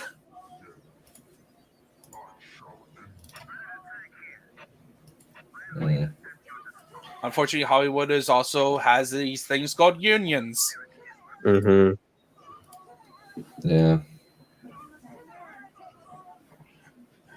More workers for the companies means more union members. Yeah, sounds about right. They really don't like a lot of that.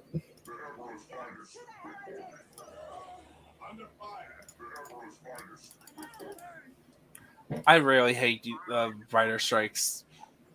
Yeah, I get the sense that it's going to be it's not going to change much in terms of the quality of films that are going to be coming out. Yeah, absolutely not.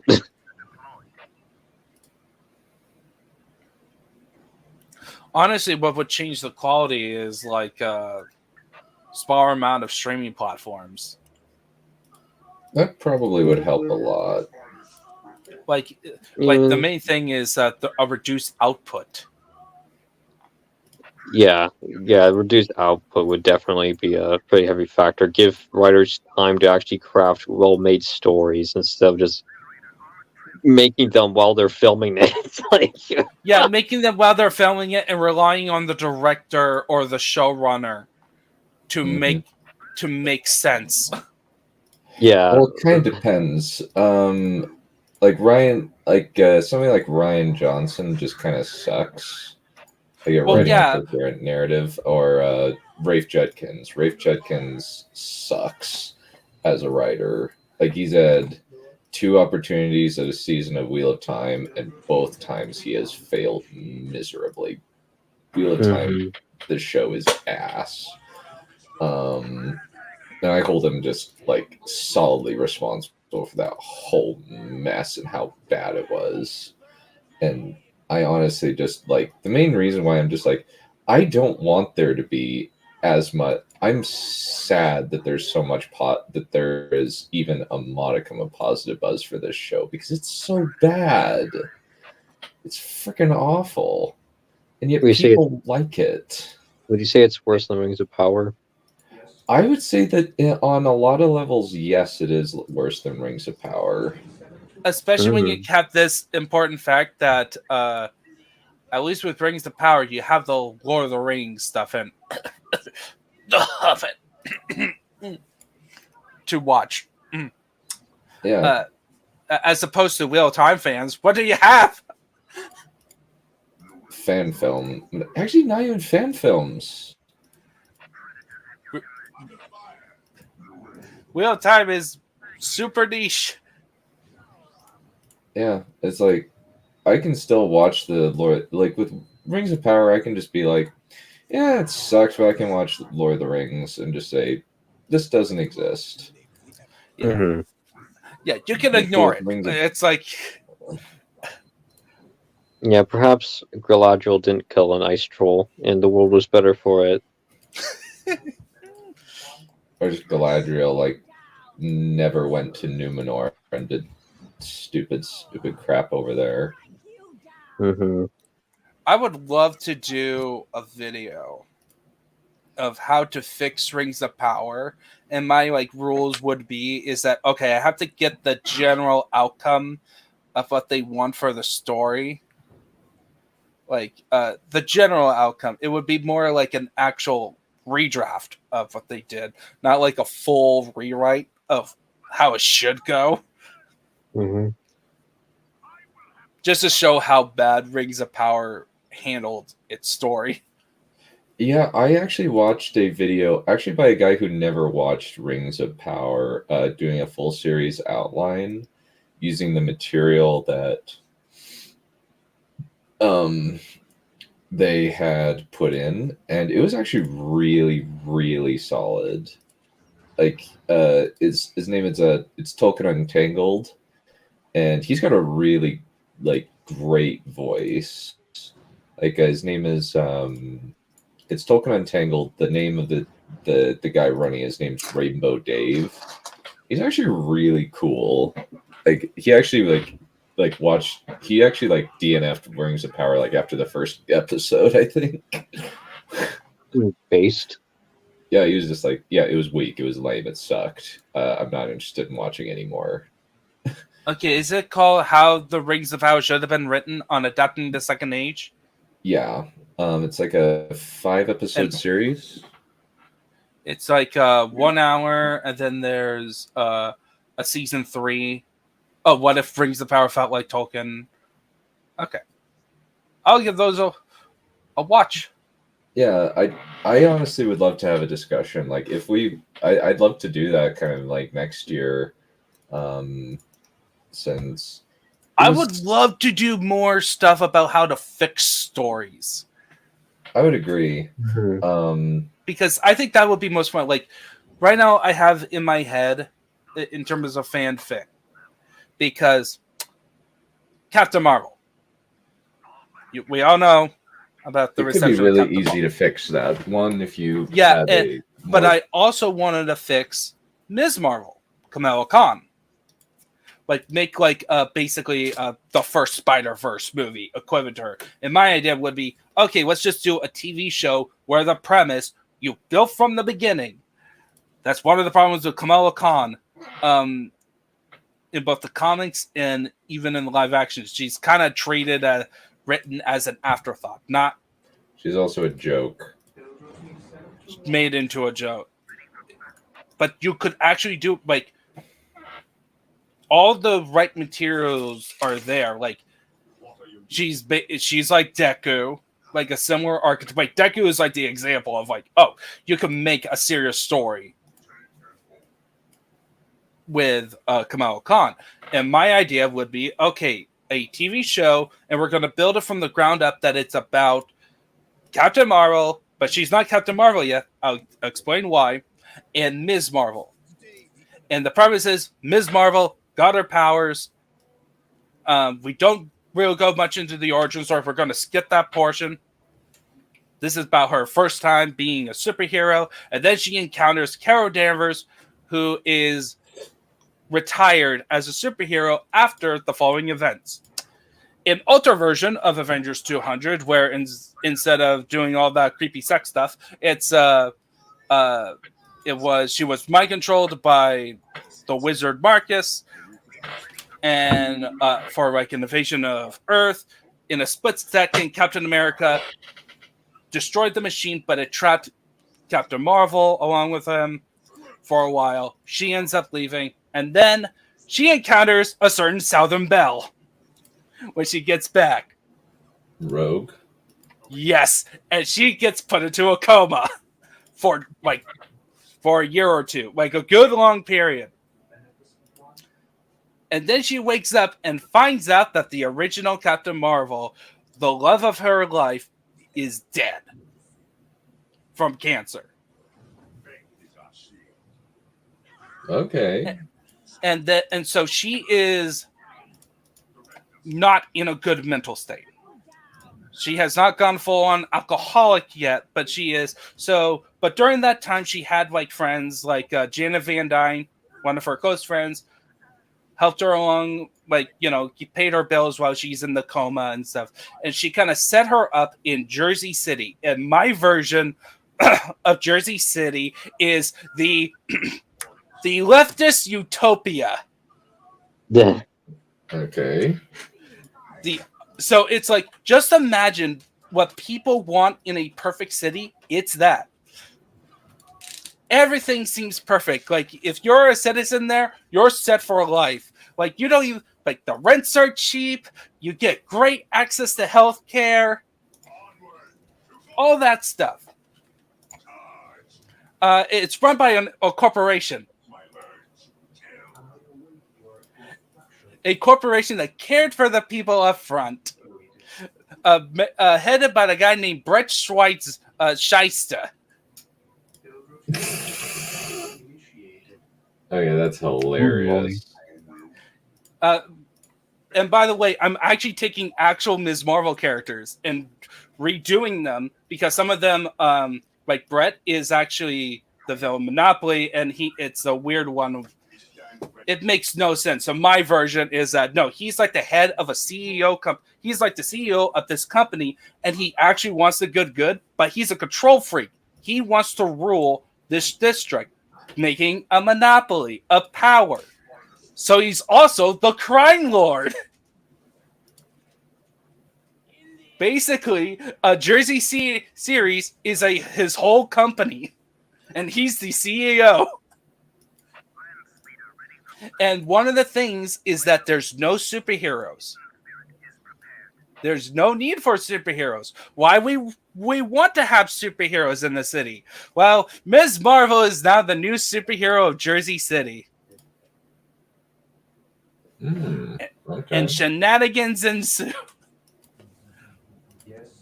But during one of the during the first episode, basically they get together, and the first season arc would be,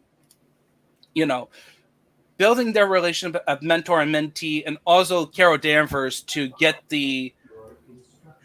become the hero again. And in the final episode of season 1, Thanos would show up. And and the way I would set it up, Thanos would want the Nega bands that the original Captain Marvel had, and I would set it up as a Kamala Khan versus Thanos. I would hype it up as okay, Kamala Khan versus Thanos, and then you got some fanboys online will be complaining that, oh, come on, Kamala Khan can't beat up Thanos, and the show will be proven correct, because it's actually not Kamala Khan overcoming Thanos physically. Is that it's to show that she is the same stubbornness as Carol Danvers, and it's her turn to step up, protecting Kamala. Okay. And Thanos would not be like totally defeated. He would like, oh, you did a very fine job. I see that you're no longer, you have escaped death this time. You're not embracing death like a coward. I'll let you live. And he just leaves. That type of thing. Because like Thanos is like obsessed with death. Like that's like his core character archetype in like the comics. He literally simps for the entity of death. But Which it's not just if it was Kate Blanchett, I could totally understand. yes. Yeah. Yeah, and also not because some people, not just a sexual thing, it's also because he worships death, the concept. Like he's like a nihilism to an extreme. So he's like Owlman in that regard in the comics. Yeah, except that after the first Infinity, he one of the original Infinity Gauntlet, he was actually defeated by himself. He allowed himself to be defeated because he felt like he was unwilling, even after all he did, killing most of the Marvel Universe, and wiped out a third with a snap of his finger. Unconsciously, didn't think himself worthy of that power. He literally became a farmer afterwards. But then the Marvel dragged him back because great villain and all. Like comic book Thanos is a lot more interesting than movie Thanos, but I understand why they had to reduce movie Thanos because it's a film, not a comic book. You can't really explore all the aspects of Thanos. Besides the Power Stone, besides the Infinity Stone power scaling, I thought that they handled Thanos very well in Infinity War. Like, he's arguably the main protagonist of that film. Yeah. And they dropped the ball in Endgame. Yeah. Yeah. Really but bad. you know how people talk about how his plan is stupid, and it's like Yeah, he's not. explaining He's not sane, and he's not rational. Clearly, right. Like that shouldn't be like it's more like a dot against this character. It's like you have to, again, when you're adapting a character, you have to keep like a couple aspects of his character, and still he was still Thanos in the film. It's just that they had to reduce a lot of his more nuanced aspects. Which for villains, that's fine. Yeah, not with heroes. Yeah, but for what we got, he was still fairly nuanced. We were shown as to why he believes that. We should we completely understood his rationale as to why he believes that's better. If a population has reached its max, we should reduce half of its population instead of have everybody die, because that's what happened in his home world. And then on the other side, we got to see how his method actually worked on a smaller scale, which is just focusing on one planet, where reducing the population to half actually helps the ecosystem.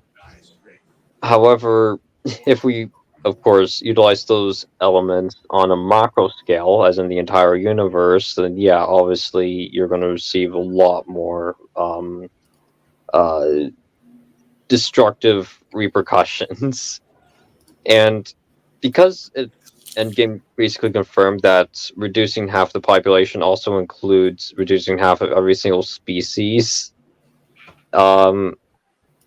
it kind of destroys the main premise that he was kind of going for, because you've essentially eliminated so many individuals that it's just way too difficult for anybody to really recover. But at the same time, I guess that's the point of him just being so insane and that he's willing to over his main motive, that he's kind of blinded by the nuance behind what his decision will yield. he's so he does understand that the consequence of his actions is literally just setting civilizations back to a dark age. Yeah. Like, just because it worked for, like, one planet doesn't mean it worked for everybody. Well, yeah. And put, like, Thanos' method was, typical conquering, firing squad, and then leaving. Yeah, but with the Infinity Stones, now you're applying not only the specific species you want to eliminate, you're targeting every species. Because in Endgame, it was confirmed that when Hulk used the Infinity Stones to snap everybody back, just undo everything that Thanos did, you automatically heard that birds were chirping outside, implying that animals were also affected by this snap. So.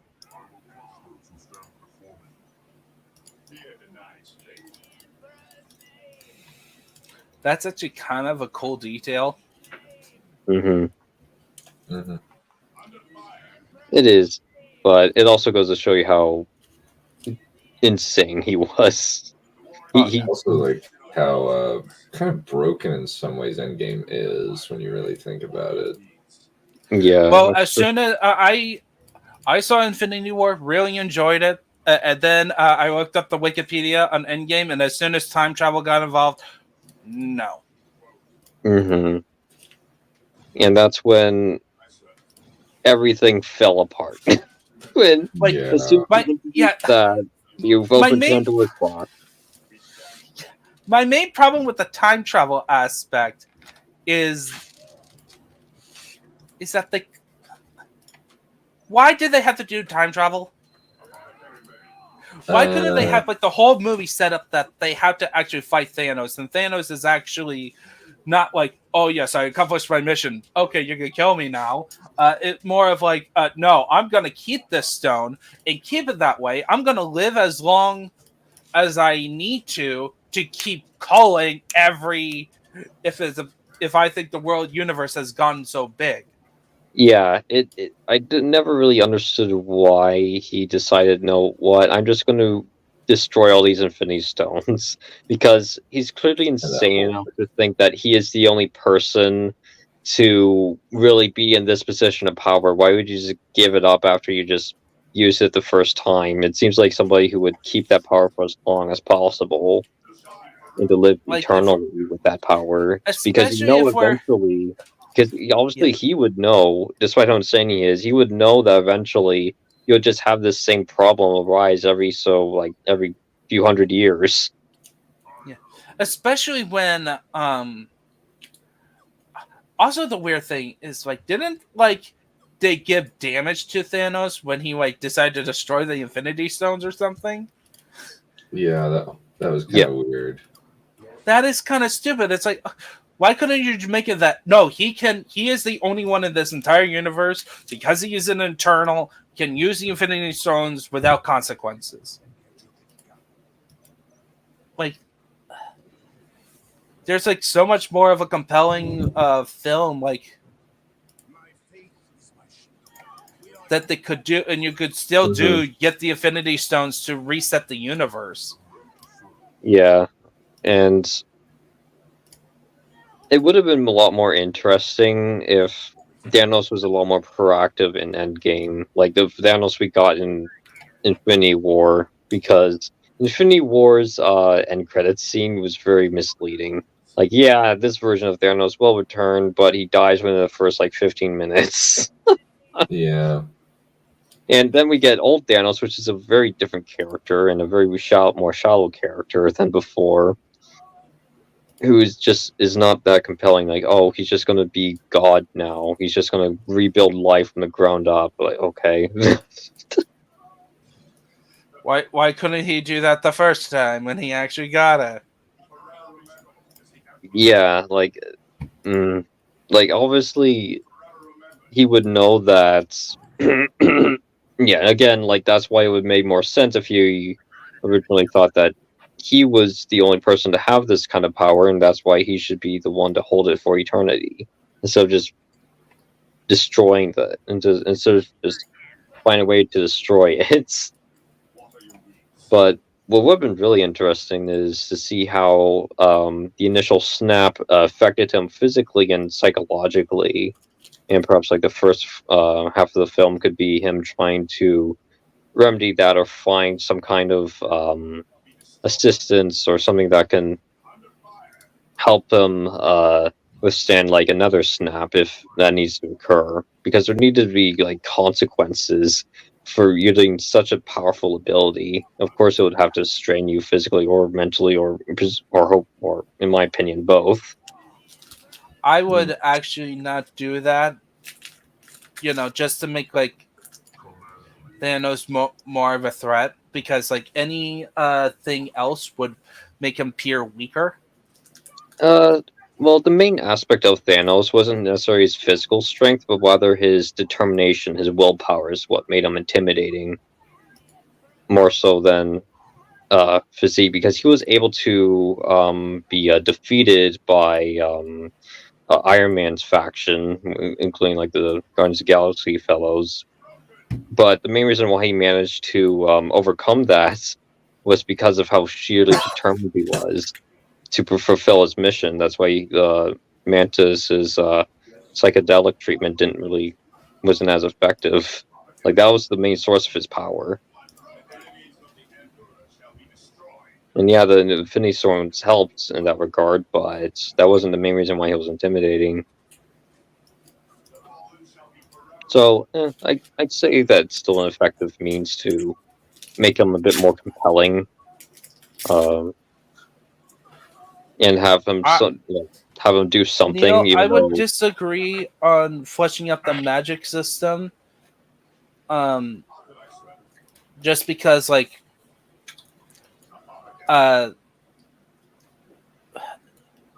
fleshing out magic systems causes, unlike a property like Marvel, where it's mostly soft magic systems. It's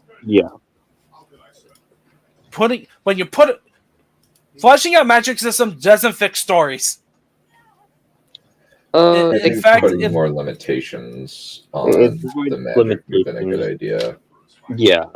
Now, of course, those limitations could easily be overwritten later on, which can cause problems and so on, but it can still be done. You just have to rely on a good writer to be creative given their limitations as to what can be possible with it. And in my opinion, that actually makes more compelling stories, because nothing can happen for no reason. Rather, now that you've already established limitations, you only have a very finite amount of things to do with said limitations, which in turn makes problem solving all the more interesting and compelling.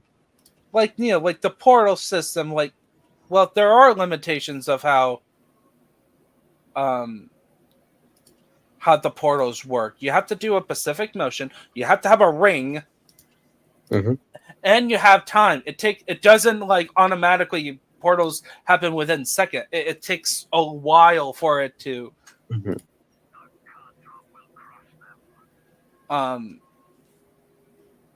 happen. Like, I suppose, like in the comics, it's like I summon. He summons like an incantation of a god, and then he gets a power. He uses a power, or he astral projects himself. Like, there are actually limits of how the portals work. Just because you said, "Oh, I have portal magic." Well, that's the problem with Shang-Chi. The first Doctor Strange movie established the rules. Shang-Chi broke it. Yeah. Yeah, Shang-Chi's not a good movie. It's a pretty bad movie. Like, you can't just say, "Oh, this movie is this use isn't terrible." No, therefore, yeah.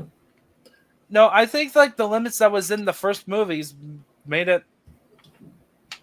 The first one had made enough sense. Yeah, it had decent limitations on it. Like, not to abuse, like adding a line of sight. Like, then what's the point of a portal? Of the portal magic? You're just simply making a more complicated version of the Nightcrawler ability. Yeah.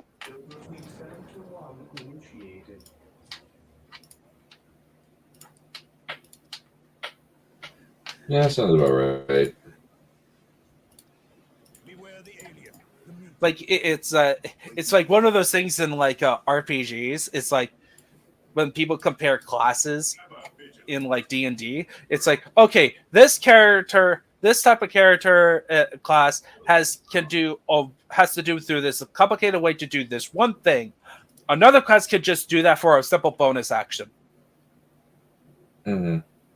Therefore, like this class is weaker because it's more complicated for something that you can do it easier.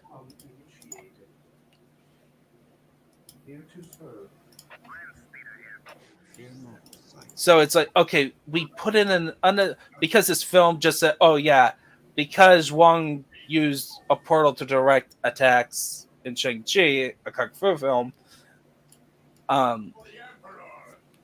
we had to change the portal system all the way back to the first one to now you can't use portals to travel all around the world. You kind of ruined some of the mystical aspects of Doctor Strange, like the possibilities that you can do with magic, just to fix a simple issue.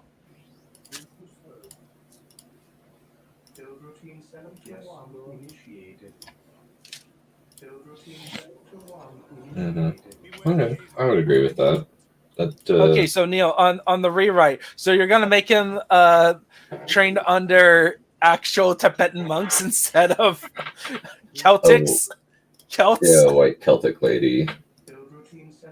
Look, Tilda Swinton was awesome. Like, I don't mind her being the ancient one, but Celts? Really? We're doing druids? I think probably because she could never pass as Asian in any universe on this planet. It's also funny that she has now played 2 witches, essentially, in a Disney Disney film. Yeah.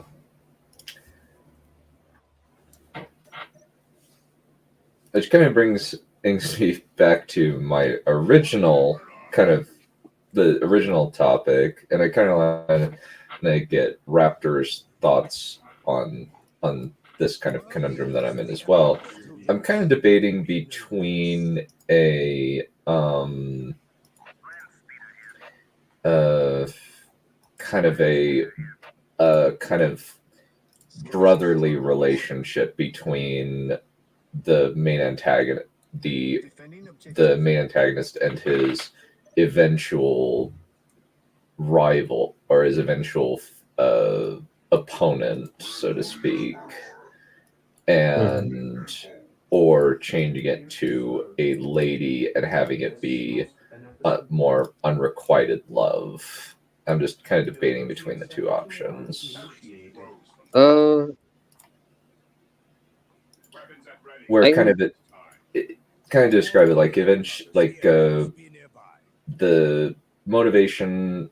Basically, what happens is this person causes a war because he kills the wife of this guy who is the defender of humanity, who has been kind of making inroads of diplomacy with these immortal elven people, but then that changes as soon as his wife dies, and so the antagonist, what I'm kind of deciding whether to do or not is that whether it's a guy and he's kind of clinical about, he's just like, I want to just make it so that he goes to war, and this is the most effective way to make that happen, versus it's somebody like I don't want anybody else to be with him. I'm more compelled by the brotherly dynamic than a traditional Mhm. relationship one. No, Mhm. that of course just me being a bit biased because I'm Mhm. more interested in more platonic relationships and dynamics than romantic ones. Well, kind of that's the thing. She doesn't even get what she wants. Yeah, Like he never gets over his wife. yeah, And there's kind of like she never presses anything. Like she just mhm, thinks it'll happen naturally, but it never does. And then eventually he loses his mind, in terms of he loses his memories because he dies and is reincarnated. mm. And I'm just kind of debating, like, what Okay, could I in do that there? in that regard, yeah, I think a relationship would be more beneficial from a storytelling point of view because with a more romantic relationship, the both participants are a lot more comfortable with Visceral. being more vulnerable. So from that point of view, we can actually explore a bit more about what the antagonist is internally going through. So that way, it can organically showcase to the reader a bit more, showcase a bit more nuance and character regarding like this antagonist, and to help allow us to be better informed about why he will make certain decisions later on. Hmm. Because Kind of even the though he doesn't actually love, say, like this other woman, he it's because he's like legally like his wife. He'll be a bit more comfortable about talking about more personal issues with her than with a regular like guy. hmm. I think. Hey, Merry Christmas, Pixie. Hey, miss you greatly. Lately, we love you. And Crow, Crow's still ill Uber Chad, Yeah. Ed for life. I yeah, I was actually talking to Dunn about actually, Make it an androgynous person. and we kind of had I kind of based on what he told me about like the villain is like, oh, he gave the person gave up their gender, their sex, essentially, to become all as powerful as they are in the story, and that kind of Hmm. may influence their attitude in the story of why they want to wipe out essentially the elf equivalents. Hmm. Yeah. But what are your thoughts on my perspective? I think it's Well, understandable. Hmm. yeah, so it's one of the things that I do want to kind of explore, kind of since one of the things that I was kind of thinking about is kind of the idea of like Tar Asheroth, the guy who dies and is reincarnated. Hmm. Um, like eventually he finds somebody that actually is actually kind of a like close somebody who actually looks very close to his wife. Like Hmm. they kind of hit it off, and that when eventually he meets back up, I'm kind of just debating because the idea would be there would be a moment later on where it's just like over and over you pick someone other than me. Why? Hmm. And that was just something that I was kind of that kind of I just find like that kind of like I don't know, just something about that was kind of just like, huh, that's okay, that's an interesting idea. But I'm just kind of debating whether or not to make that the case is the only thing that I'm working on. I think I'm we'll just be. Yeah. sorry for Yeah. I think it'll be more economical in terms of story writing because of what I stated beforehand. It will allow the the reader to understand the villain a bit more organically, mm, because of course it makes sense that he would be a bit more open about his internal struggles with someone he is legally bind to. So well, I guess kind of the idea. Well, legally bound to. What do you mean? I'm not sure I understand. As in, like, she is his wife, even though he doesn't love her. No, they're not husband and wife. Oh. They never get married. Like Oh, okay. like it's kind of the idea of she wants him partially because they're kind of the only ones of their kind. Oh, okay. Like she wants him and to be with him, but Okay. Okay. I thought it was a forced, like, betrothal. no. Okay. No, they're essentially you're relatively familiar with Tolkien, right? Yes. It's essentially if two Valar are essentially gray characters and living on Middle Earth. Oh, okay. Oh, that's it. Oh, yeah. Okay, so it's kind of similar to like the Dark Crystal Yeah, in a actually way. that's actually a really good comparison. Where you have the Skeksis Mm-hmm. and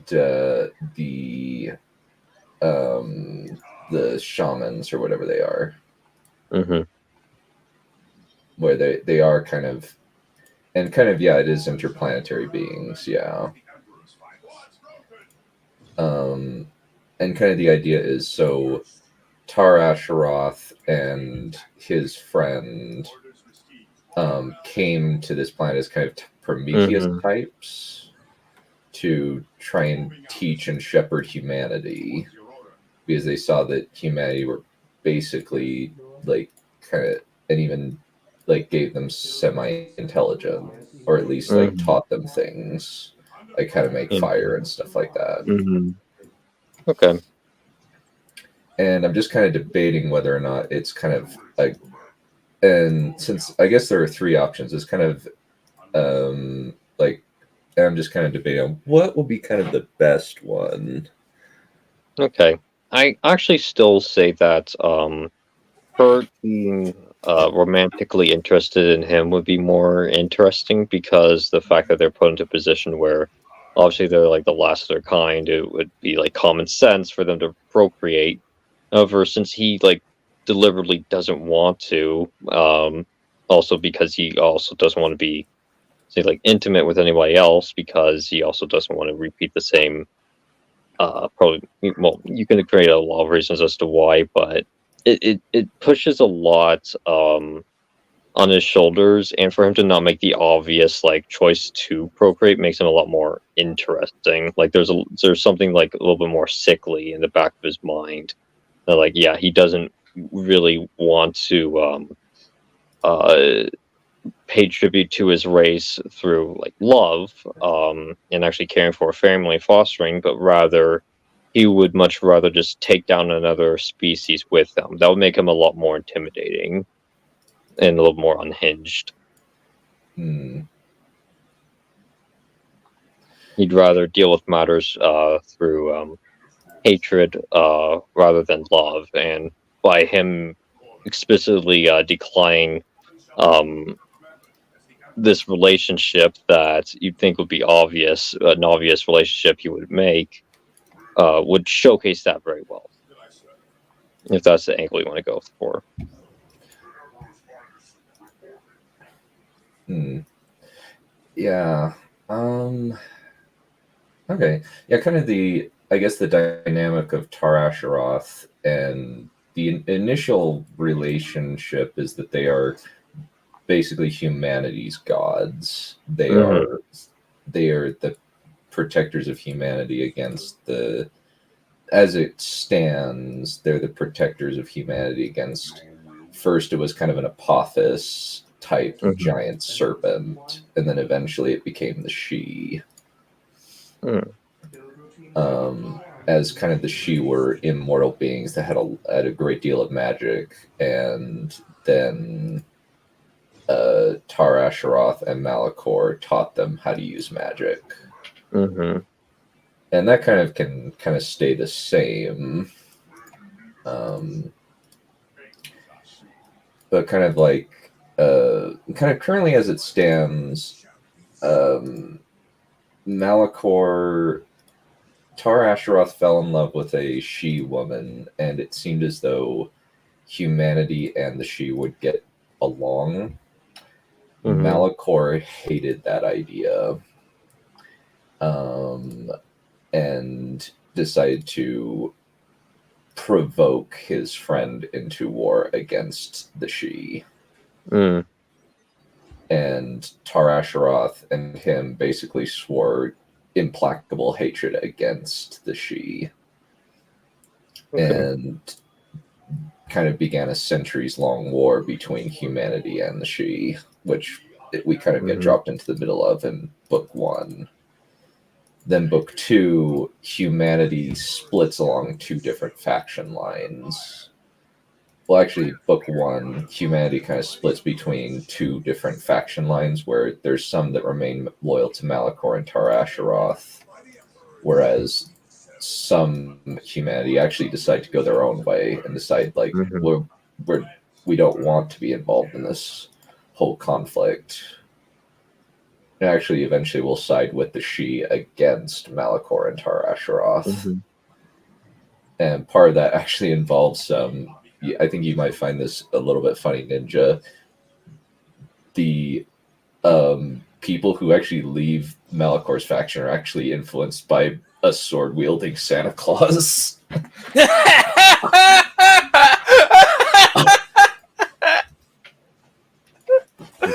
Saint Nicholas is down with the heretic.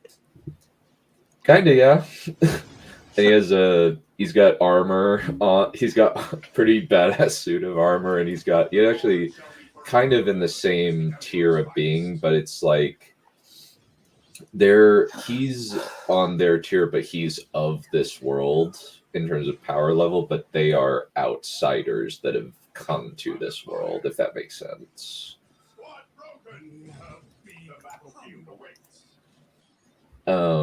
And they often are the only people that they can fight against him. And actually, the Santa Claus is what ends up killing Tar Asheroth the first time. And then Tar Asheroth gets reincarnated because of a promise that he made to a couple that they would have a kid. And he actually, his reincarnation is that kid. And that's how he fulfills the promise. And the price that he pays is that he loses his memory and his power because he's separated from his sword. Am I making sense so far? Or there's a lot of stuff to find the magic sword. Yeah, but I haven't worked out all of the particulars of Book 2, other than I know that there's most of the war is it's now Malachor versus the humans and dwarves and the she, but they haven't united against him yet. They're kind of that's kind of the idea so far, and then the end of Book 1 is humanity and the she and the dwarves all coming together in a big battle that ends up killing Tar Asheroth. And so for Book 2, the she and the humans kind of form a non-aggression pact to an extent, or is it a little bit more heated than that? I would actually say that they kind of put aside their differences and say, this is way worse. This isn't a good. This person is just trying to enslave us. So it's kind of like the Germanic. The Greek city-states against the Persian Empire in that regard. And eventually they kind of develop, they actually decide, you know what, this isn't so bad. And it's kind of the halfway point where the dwarves actually are the main people that sort of foster this union, because they're kind of the halfway point between humans and elves. Mm-hmm. Yay, dwarves. Yeah, and I actually have a really cool idea where it's this super tall dwarf woman, but she's still only like 5'2", and she's an albino with silver hair, and she basically has a magic staff that allows her to heal people as well as blast light out. So, as well, and she actually is like her husband is an elf, so or a she. And then they in the third book they're running around with this barbarian guy named Ihu, a giant fat barbarian who used to be a slave. Ave and eventually got free. But kind of the debate that I have is kind of what happens after Tar Asheroth dies, where because of that, what happened, that death, that's a major blow to their war effort because he's one of their most powerful people. And that allows the Shi to recover a lot of lost ground.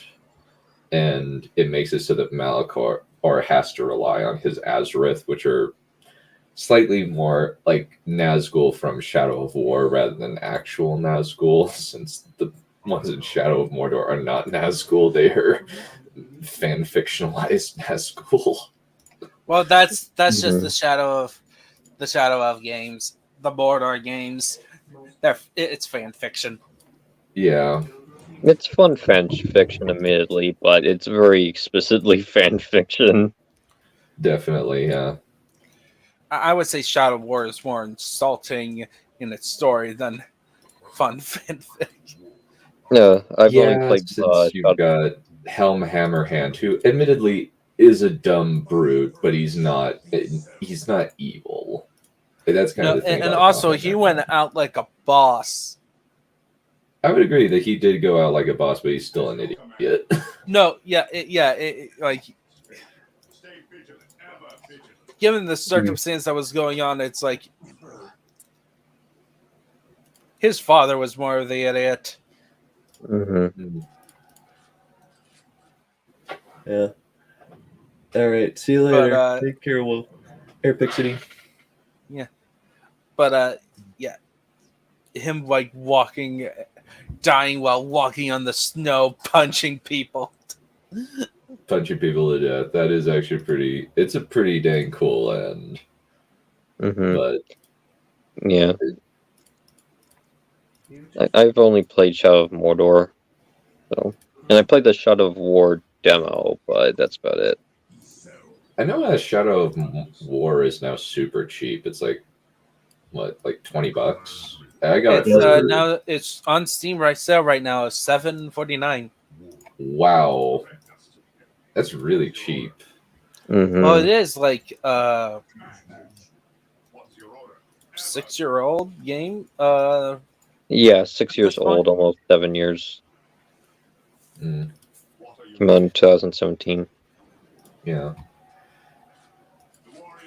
and kind of the main thing that affects it is kind of after Tar Asheroth is resurrected, and kind of I try to set some stuff up where his parents, he wasn't really creative with coming up with pseudonyms for himself, so he just called himself Taurus. So that's what they named the kid. Because it's kind of the first few letters of Tar Asheroth. And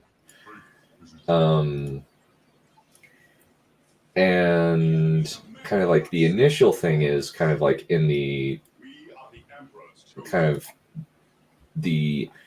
he's kind of oblivious to the fact that in his first life he was actually if I go with the romance angle with it being a female Dark Lord as opposed to an androgynous or male Dark Lord, the idea is that he was oblivious to the fact that she liked him. which is kind of the state of most guys, admittedly.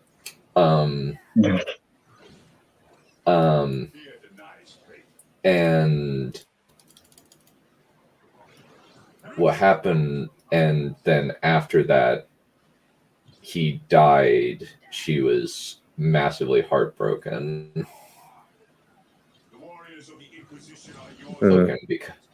And if he's just his friend, it's not really the death of like his oldest friend, admittedly someone he betrayed, though he doesn't know it yet. So it's just kind of like I'm just debating with kind of like various different concepts. And I'm trying to figure out what's the best option by getting a bunch of different perspectives. And I think that this would have been a really productive chat, definitely. Oh, cool. I'm glad I could assist. I actually kind of do like the androgynous angle, but you still keep the love angle and have like a previous, like, it was a former woman who gave up her sexuality for greater power, and now she goes, oh, I like this dude, I like Tar. He's now in love with this other woman. Okay, get rid of him. And I'm jealous about these stupid Sheeta. The she. The she. Kill those stupid she. How dare they have the same power level as me and yet can reproduce? Yeah, that's actually kind of a thought that I had. Kind of, I guess, somewhat similar to Hellboy 2. Like, I've never seen Hellboy 2, but I just know what happens in it. Where the thing that gets Hellboy out of his funk is, or his near-death experience is, his girlfriend telling him he's going to be a dad. I kind of wanted something similar to happen with Taurus when he finally gets at least part of his memories back. He actually has them forced onto him. Like, when he first gets his memories, his brain can't fully handle them. So he has to cordon them off in his brain so that he doesn't overload and die because it's way too much. But they're still seeping through, and he still can remember things, even the horrible things that he did as Tar Asheroth.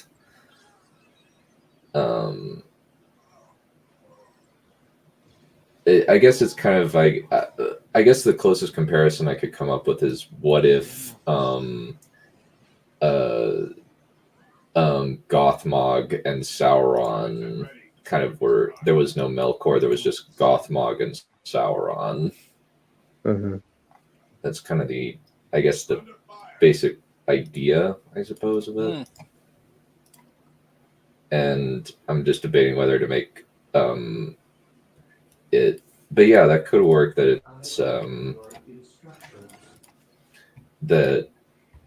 it's it is a female. I would just have to kind of change some things around and kind of just appearance wise. It could be interesting that it's rather than a male Dark Lord kind of going around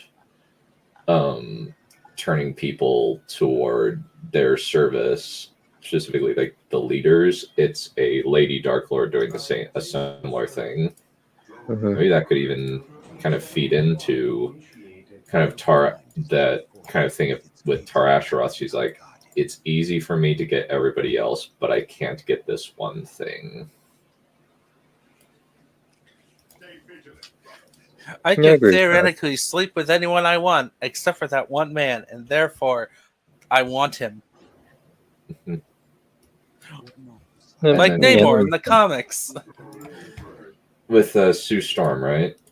Yeah. The only reason he loves Sue Storm is because she's the only woman who said no to him. Namor is an asshole. And like Sue Storm kind of sort of plays along sometimes, just to make sure that Reed Richards gets jealous and pay attention to her, because Reed Richard, like both of them are in love. They would not cuck each Cheat other. on each other. Yeah, cheat on each other. But Reed, in his day-to-day life, takes his marriage for granted and focuses on science way too much.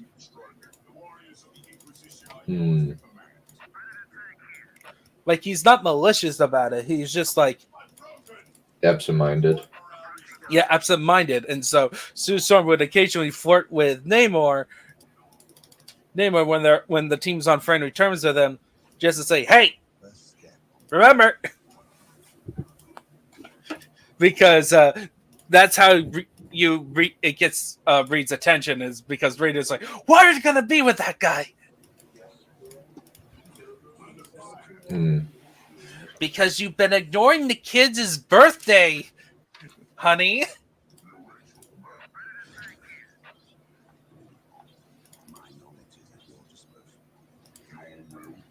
And then kind of like the main way that it affects things is after he comes back, where I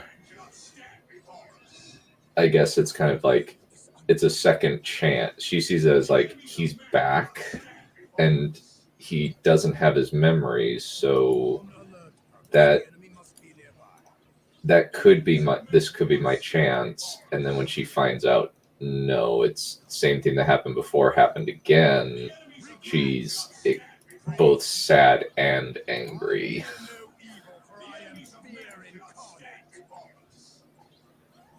And ex-girlfriend. That's not even a girlfriend. Kind of, yeah.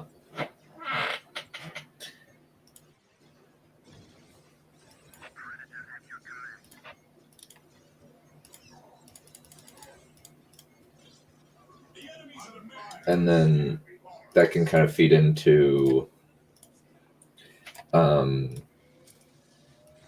like kind of a less kind of because their first meeting, like, she kicks his ass because he doesn't have all of his knowledge back. He's only had a little bit of tutoring from basically Gandalf Santa. or Sir Lord Nicholas, as they call him. Lord Nicholas of the Santa Village. He does have his own. Yeah, I actually recently read, watched a video about Tolkien's Father Christmas letters, and I'm just like, okay, so he had a badass Santa in there.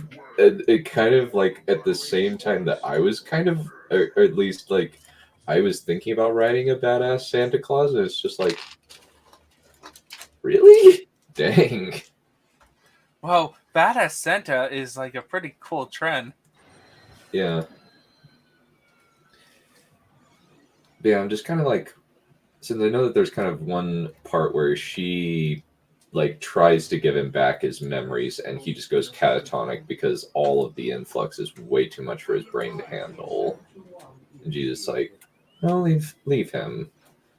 Even though, and he kind of, and kind of to kind of show the relative difference in kind of power levels, he fights a kind of the equivalent of the Witch King and actually manages to hold his own, because I've kind of always wanted to see Gandalf versus Witch King, and this is kind of the one like equivalent that I could come up with, where it's basically a person who has a lot of Balrog powers going up against the Witch King, where he's able to hold his own,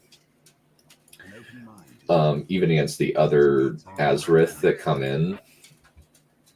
But when she comes in, she or he comes in, that'll remain the same regardless. He gets destroyed because he just doesn't have the capacity to do it. And kind of there would be kind of a second meeting that's under less aggressive terms, where they kind of have a meeting where like she or he tries to sway him, and kind of it would go two different ways depending on which direction I go with it. Where one kind of is trying to attempt to like convince him to be with her, and kind of just like she's like done hiding how she feels, as opposed to how she was originally.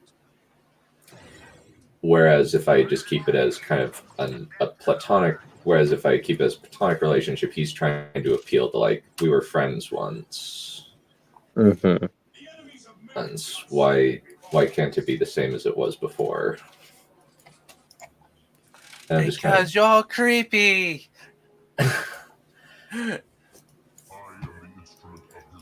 I ordered a restraining order.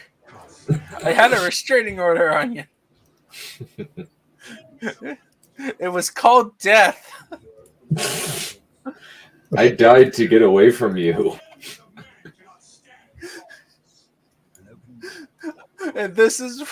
And you somehow still wants to stalk me. You bitch. Yeah. And so that's kind of like the two like options, I guess. And I'm just kind of it's like I'm just trying to figure out like which one's the better one, since I like both options, but I can't do both necessarily, unless I introduce a third character, which would kind of dilute things a lot. Yeah. Yeah, I recommend just keeping it to just these two characters. Mm-hmm.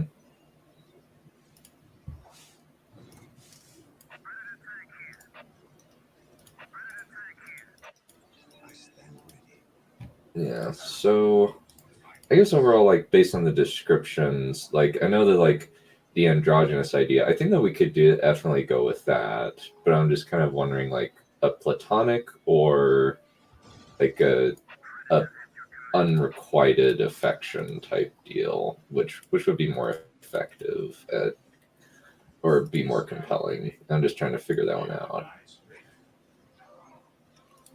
Well, anything that fuels jealousy, I would vote for. Hmm.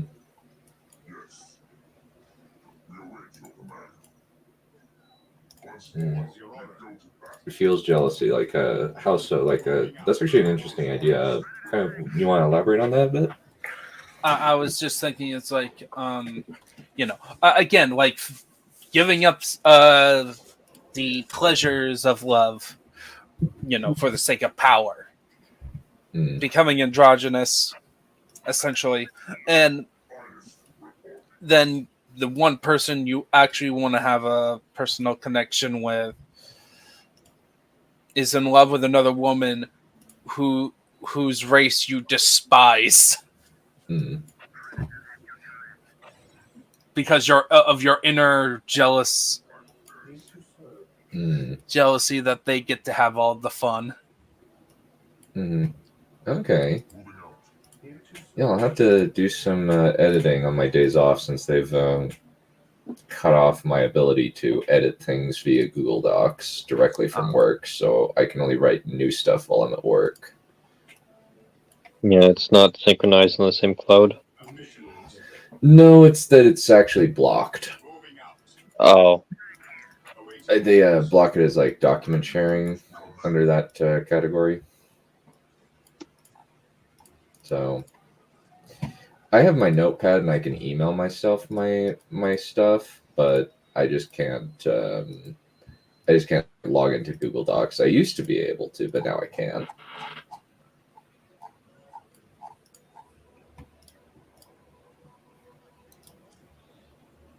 And it's very, very annoying.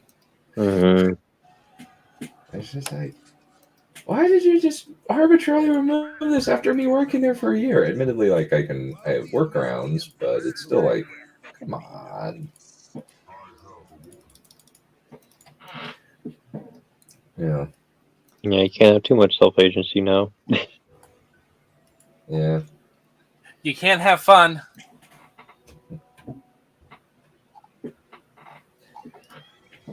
Yeah. Yeah, I can understand like limiting YouTube and stuff like that. Like that I can understand, but it's just Google Docs? Come on. That is fine. Like thankfully I actually have more like free time or downtime with my new position at work and my new schedule than I did previous, which is That nice. is good. It's probably going to get pretty hectic because California just passed a new legislature around the state parks, which means that it's now a week in advance minimum before you lose fees. And then if you cancel 6 or fewer, you lose the first night, which in some cases can be anywhere from 25 to 313 or 650 a night. Or if you cancel 24 hours or less, you're out. You're out the whole, which could be sometimes like $1,000.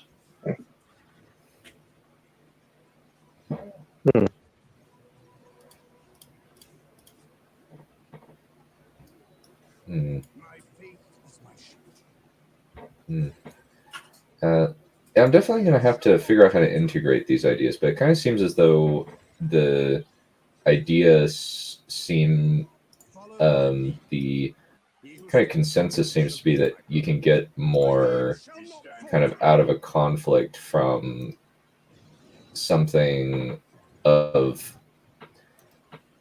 a more kind of unrequited affection type deal. Is that what I'm hearing? Yeah, Rather a lot than more a- stalkers. A lot more what? Stalkerish. I guess not stalkerish. It's kind of just that idea of that friend that really wants you to be with them, but kind of still has some measure of respect for your boundaries. The nice guy. Yeah, or nice girl in this case. The nice girl who also wants to do a genocide. Yeah, it is fairly. It's like this universe's equivalent to Eva Braun. Who? Hitler's wife. What? Hitler's wife. Oh, yeah. Yeah, Hitler. I forgot. Yeah, Hitler got married. Oh yeah, They committed suicide the next day. I just forgot. Yeah.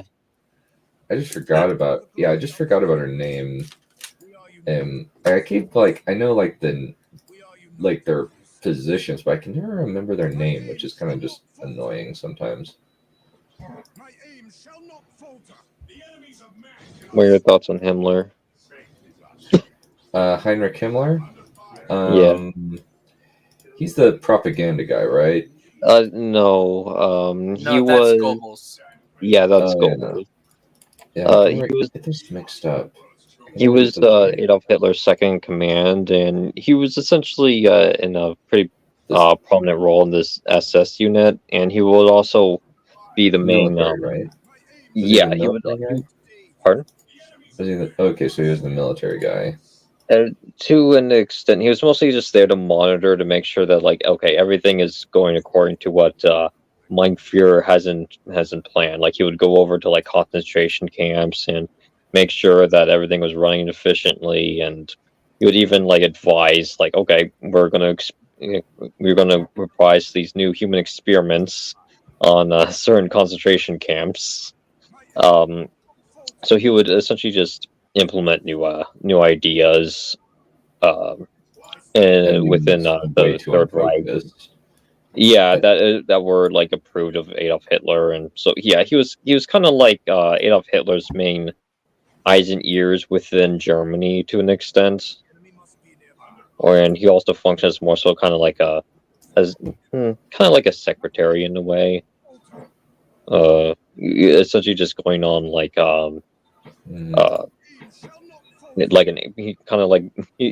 was kind of like an errand boy to some extent.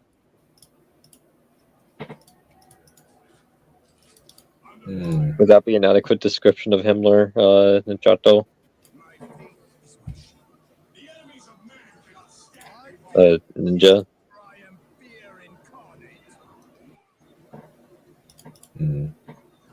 Yeah. Also, like Goring is also like part of the command structure. I think he was like. Goring, yeah, Goring was the main guy responsible for like how concentration camps were like constructed. Um, I think he was even the one that came up with the idea. But I could be wrong.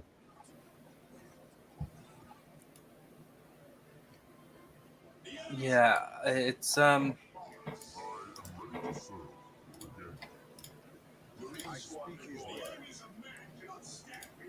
But yeah, his position placed a lot more emphasis on concentration camps than anything else. Mm. That was his bread and butter. I would put Goebbels as the worst of them all because of what he and his wife did. Hmm. Yeah, remind me. Like, I know I watched a document, like bits of a documentary. They poison their kids Yeah, and yeah. then shoot themselves. yeah, that was actually shown in Downfall. Yeah, I saw that. That was This a really year. good film. It is, but it's like one of those films that you can only watch once because of how horrifying it is. I'm Yeah. planning on watching it, but I'm planning on watching it a second time with Flint because he hasn't seen it. But yeah, it's on the same gradient as Come and See or around there, where it's just nothing but depressive beat after another depressive beat. Is Come and See the one about the Russian front? Pardon? Yeah, it's essentially like the Eastern Front of World War II from the point of view of a child. Oh yeah, okay, yeah.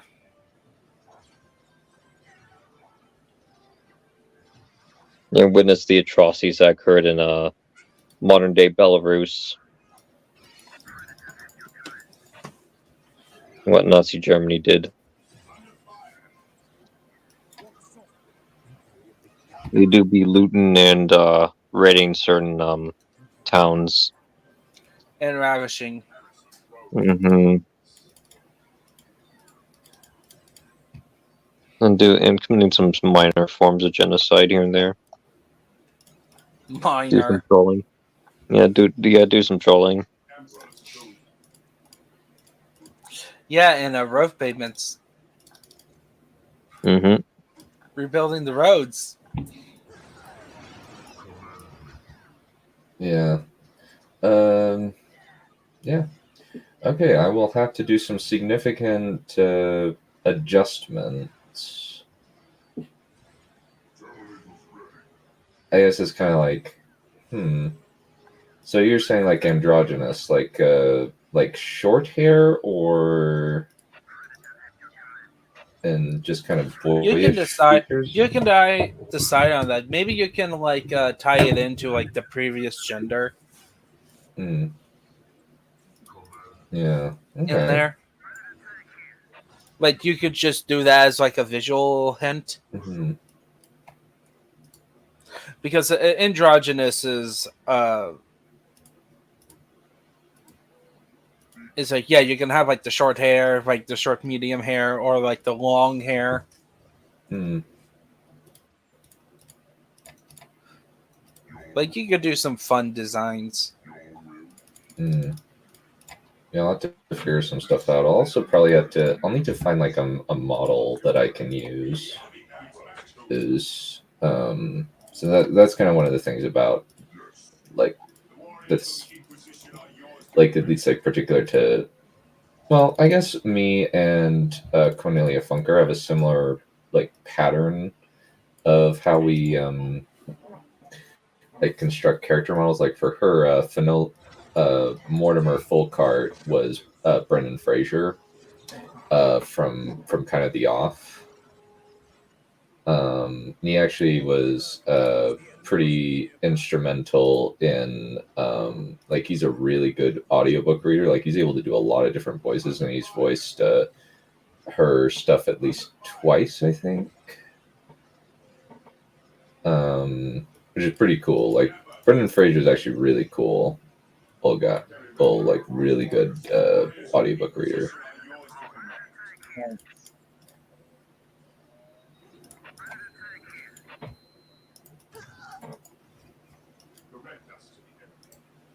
Hmm.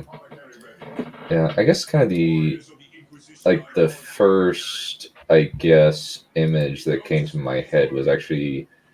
Are you both familiar with Olivia Wilde? Yes. That's kind of the first image that I kind of came to with kind of Olivia Wilde with like at least like maybe like kind of short hair, I suppose. I don't know who Olivia Wilde is. Have you seen Tron Legacy? Or Oh yeah, I've seen Tron Legacy. Yeah. yeah, the chick that hangs out with Jeff Bridges. Yeah, I know who you're talking about. Yeah, she's like Yeah. blonde. Brunette. Oh, her. My bad. Yeah, Jeff Bridges plays two different characters in that film. Other Jeff Bridges with a beard, not CGI Uncanny Valley Jeff Bridges. Oh, okay. It was like the first time they decided to digitally de-age an actor. So, hey, and it worked and Tron What About was the perfect one. Yeah. Yeah, and since you can kind of get away with CGI in a kind of a semi-computerized world. It looks kind of weird still, but I can kind of get behind it a little bit more than some of the other ones. yeah, it doesn't take me out of the film like it does with more modern installments because this is all of this is of course like a computer generated world. It'll make sense that things would look a little funky. Yeah, and not like, hey, I'm Indiana Jones back in the 40s. Or like, oh, hello, it's me, Tarkin, in Rogue One. Or, Where it hello, looks like this is a whole movie of that the Irishman. Oh. I remember De Niro. Oh no. We're in our 20s, but we're still stiff. Because Martin Scorsese doesn't want to pick new actors. I guess like at this point it's just, hey, let's just have a hangout. It's just me. Me making a movie is just an excuse for me to hang out with my buddies. Yeah, pretty much. Other than Wolf of Wall Street. Wolf of Wall Street is a freaking masterpiece. I need to see that. It's on Netflix. It's leaving Netflix, I think, on the 31st. And maybe we'll set up a time to watch it. I don't know. Yeah. Yeah, I just have to kind of find kind of one of the things that I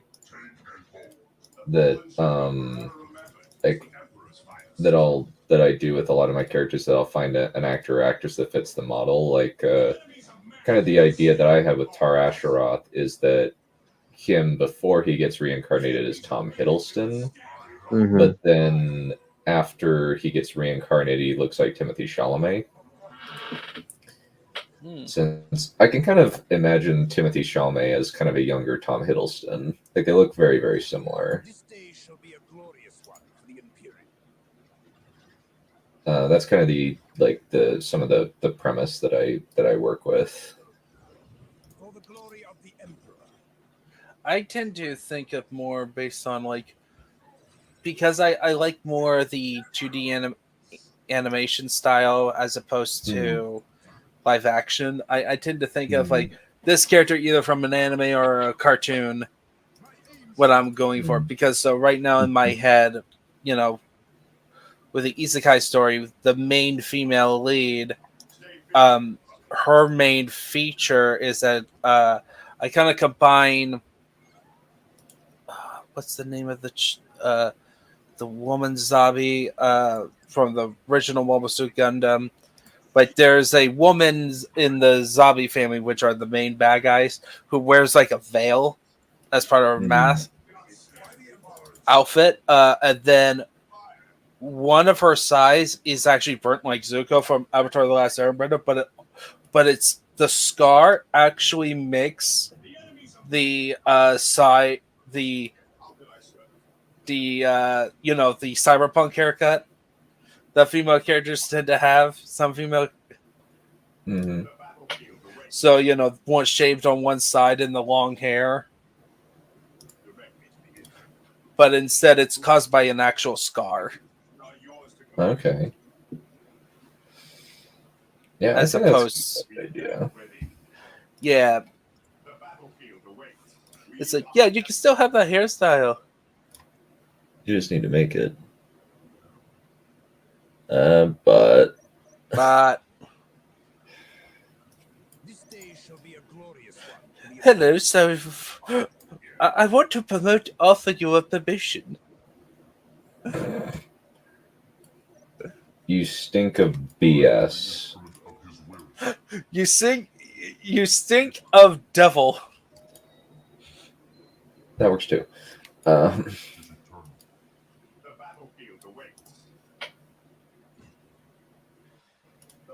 Shall be forever remembered as the Emperor's finest.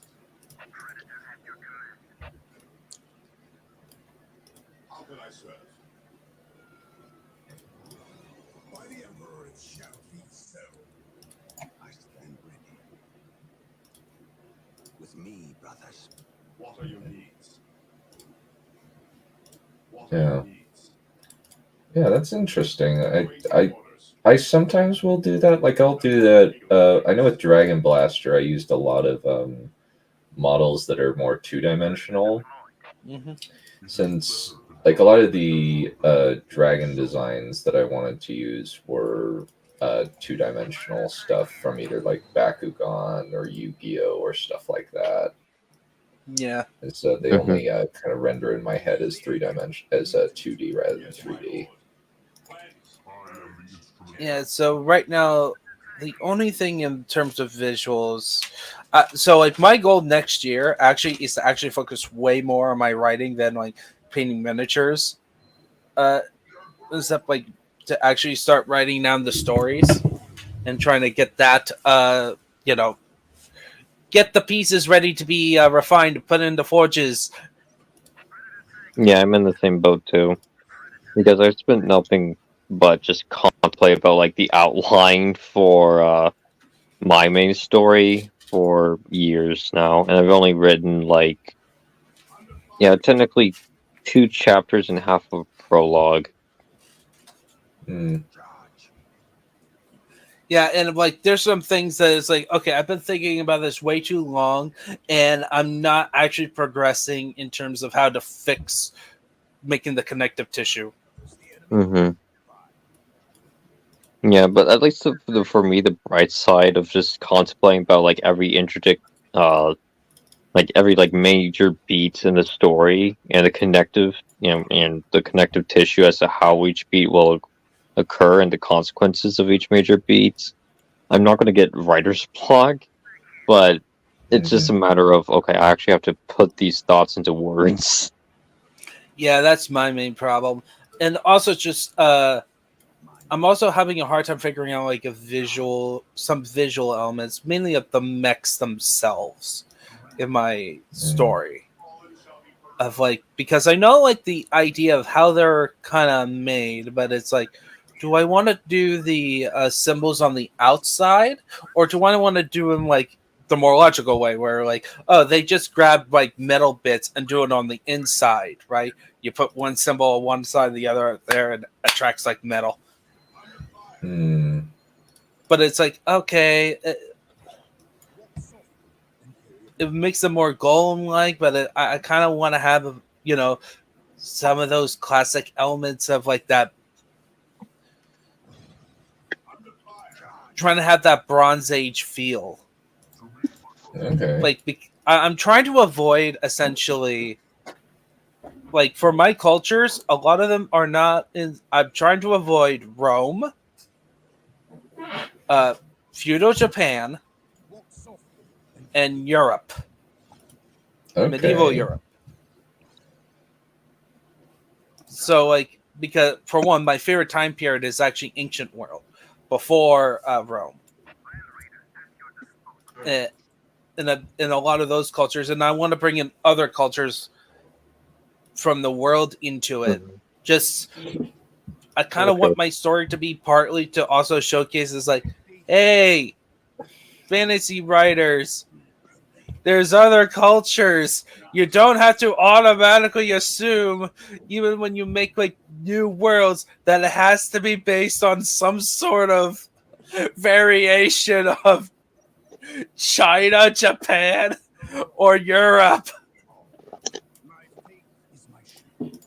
Yeah, like you would like Evan Winter's Rage of Dragons because it's essentially Bronze Age Egypt. Like, that's the setting.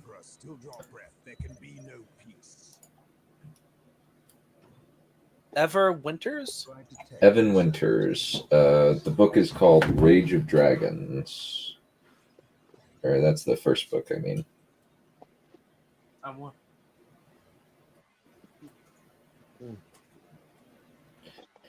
Yeah, it's really good. Like, the first book actually got was self-published, and then Orbit picked it up because it was so popular. Okay. So So the don't kind of see cultures it. the kind of cultures you're going to place more emphasis on are the like Etruscans or Babylonians, Assyrians. No. Okay. So I have some. So my dwarves, are a mixture of Assyria and Inca. Mm. Okay, now that's interesting. Keep going. So, like, essentially, so they were, essentially they were the dominant empire at one point, but then due to the main villain / god of the world, who's not a god, he's just he's just an kind of r/. He's r/. No, he's more like the r/atheist scientist of Atlantis. Oh, okay. So I'm not gonna. So the background material of this world is that Atlantis was this massive empire during the prehistory era, which is during the years of the Jubilees. When Adam and Eve got kicked out of Egypt, that time period, right before the flood. In fact, the global flood was caused by the destruction of Atlantis because Atlantis decided, hey, we have like this magic technology. Let's use it to make a portal through the spiritual realm. Oh my! Nothing can go wrong. Oh my gosh! I did something similar. I did something similar in the book that I was just talking to you about. That's basically how orcs are the orcs of this world are created. Yeah, originally they're the population of Atlantis, and then because of an emergency, they can't get on ships to escape the tidal wave. They have to go through the ethereal plane, and because of the radiation. Okay, so here are the differences between ours. No tidal wave. They blew up Atlantis. They still end up blowing up Atlantis. Yeah, they basically made an experiment that blew up Atlantis. Chunks went out to actually into other planets, and of course, because it went too well. It like failed spectacularly successfully, where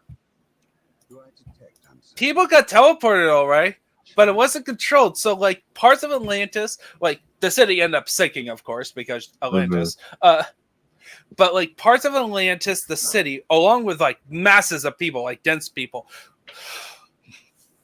are transported to planets across the across the universe. And so some places in the universe, inhospitable environment, dies. Wow. Other places, those Goldilocks planets, they land there, and this is where this fantasy world is. And by the way, this is like this like major relation is like one of those things you put in like the appendices equivalent. Like I'm trying to avoid, even though like the main villain is actually one of the scientists of this major event, I don't want to go deep into it.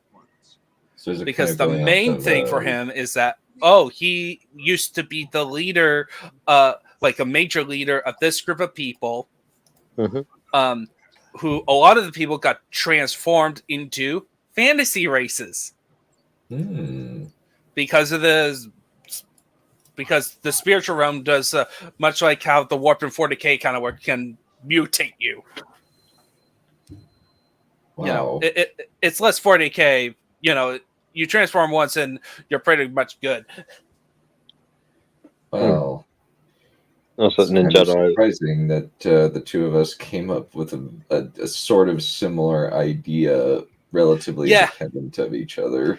Yeah, Mhm. I think we're kind of both variants of that idea. So it's like, I think it would be fine. Not Also, so. Ninjato, was Plato involved with the destruction of Atlantis by any chance? No, Plato. While the enemies of the Empire No. draw breath, there can be no No. I was like disappointed as to what Atlantis was, and like, no, what? Screw this. My book was better. Yeah, what's good thing Plato didn't realize what the real Atlantis was. It's like how it got destroyed. He just goes, my version, way better. Mm-hmm. But so used to be in this one city, still had that advanced Magitech technology, but on short supply. And essentially, this guy was focusing so much on building the portal back, essentially. But what happens is that factions arose and like overtook his powers. He made like a bunch of false promises, yada yada yada. And then he finds out over time that he's immortal. Oh, okay. And he decided to use that immortality and his knowledge of the magic system, magic scientist, in which ties into learning the magic of how this universe works, where you use symbols essentially as like you concentrate your more reliable source of magic. So you make a symbol, like you make a symbol that represents fire, it can produce fire. Okay. Stuff. And much like computer programming, you put a bunch of symbols together, they can do more complex things. So kind of like the magic system in Elantris. I'm assuming, yeah. Yeah, basically the idea is that they create symbols in the air, and that called Andor, and that creates magic. That is the magic. Yes, but you actually have to graph it onto objects. I see. That's cool. So, but you can also graph it onto the human body. The human body can only withstand certain numbers, usually. If you want to make like a wizard, this is the reliable light. If you want to make a wizard who casts fireball, you put like on the hand the symbols that specifically fireball. And of course, like and the magic gets amplified based on the person's will, and then one other aspect, which is the other way you can use magic: music.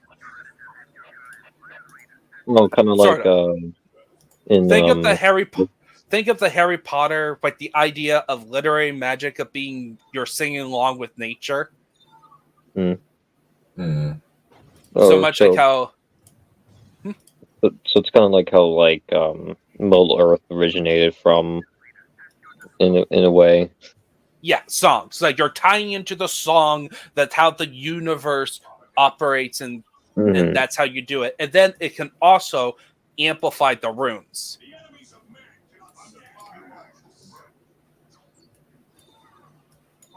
So so what it does is that allows me to make certain mechs or use like certain elements of mechs that are more like Votoms or like the grittier Gundam shows or like Battletech, where it's like there are limits. It's very realistic. You're not having overpowered stuff, but then it also allows me. But there are some that are higher tier and they are super rare and they're treated literally like gods. They're literally Deus Ex Machinas. And they are treated like idols were back in the Middle East, is like ancient Near East, where it's like, oh, we defeated you in a war. Our way, we're gonna take your idol, and now we captured your idol. But now with kind of giant. I was just kind of like how the Philistines took the Ark of the Covenant. Yeah, that was very common. and they got some problems. Yeah, because they mess with the one true God. Yeah, they mess with a god that actually does stuff. And Yeah. And the whole reason they got captured is because God wanted them to punish Israel. I don't know if God allowed.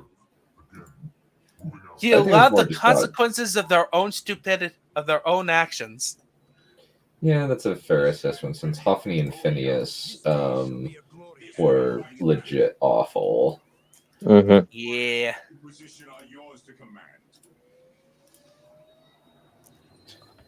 Yeah, they had major I'm just like, Eli, you idiot. Mm-hmm. Is kind of what I see whenever what I think whenever I hear the Samuel story. Yeah. It's just Yeah. you could have Yeah, been great. Yep. That's the thing with free will. You have to face the consequences of your actions. You were advised what to do, the right thing to do, and yet you still decided to do this stupid thing. Like, Yeah, you were can't- literally told it's like, this is why your house is going to get destroyed and your position overthrown. Mhm. Did you really do anything to it? Not really. Yeah. Yeah, so like you sing along. Mm. Yeah, to make, and then there were original Guardian mix, like, so you would think like a civilization that makes magic tech, they would have did an arms race. So there are like the highest tier ridiculous mechs, but they're like super rare, like in single digits, and they are treated like super robots, like Eva from Neon Genesis Evangelion, or I have to say it, Gurren Lagann. I don't know what that is. So why exactly Yeah, I do you not like that? I'm just curious. Yeah, I don't know either. I'm very Gurren anime Lagann is illiterate. the popular super robot show, Mm. and it was made by Gynex, by the people who would then later become Studio Trigger. So it's like an unofficial Studio Trigger Mm-hmm. production. Mm. It's a show. I'll give praise. It is a very consistent in terms of the tone, in terms of world building. There was no like major, you destroy the world building to make the story make sense. But the show rewarded stupidity of the main characters. Mm-hmm. Episode 8 broke me. It's the first time they actually came up with a plan to solve a problem, to take out an enemy, and then the plot literally bends to make something go wrong. Because they needed to have a moment where the leader character, who is like the big brother figure to the actual main character, to die, to inspire the main character to become more of a man. Mm-hmm. And so they decided, turns out he had hormones, and the female lead, who's like anime, the epitome of anime quiet from Metal Gear Solid. Think of somebody who's a sniper that wears a bikini.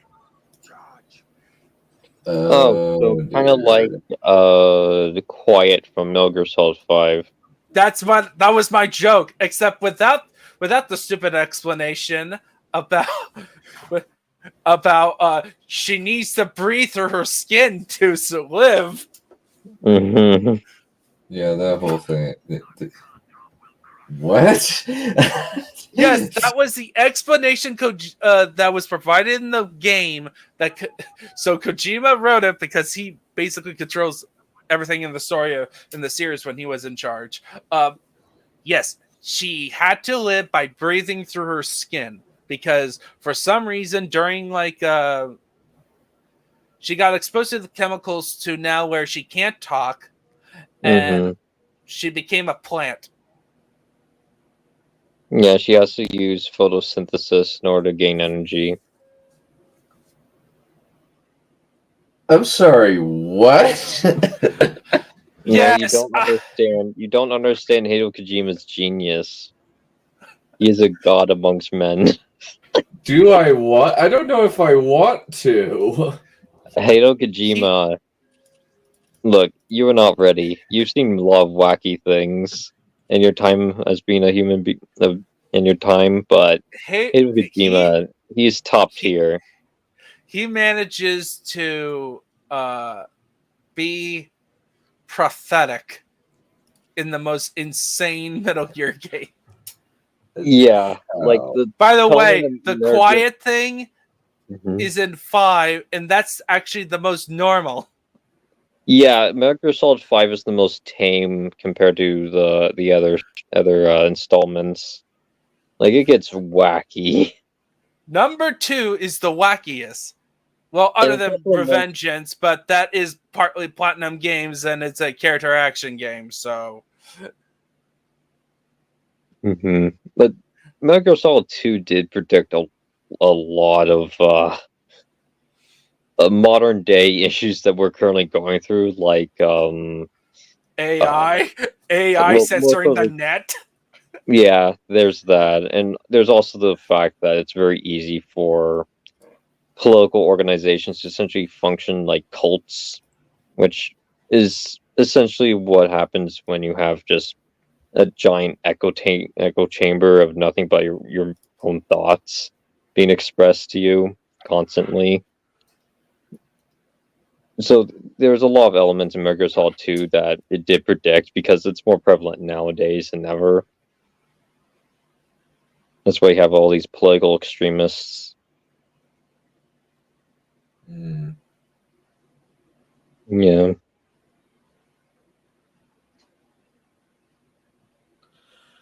And Makes sense.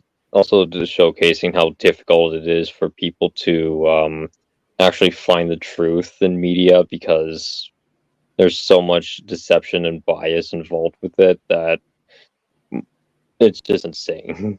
And what's really interesting too is that modern day culture and political decisions are all maneuvered by artificial intelligence, like a giant complicated algorithm, like multiple different algorithms, in fact.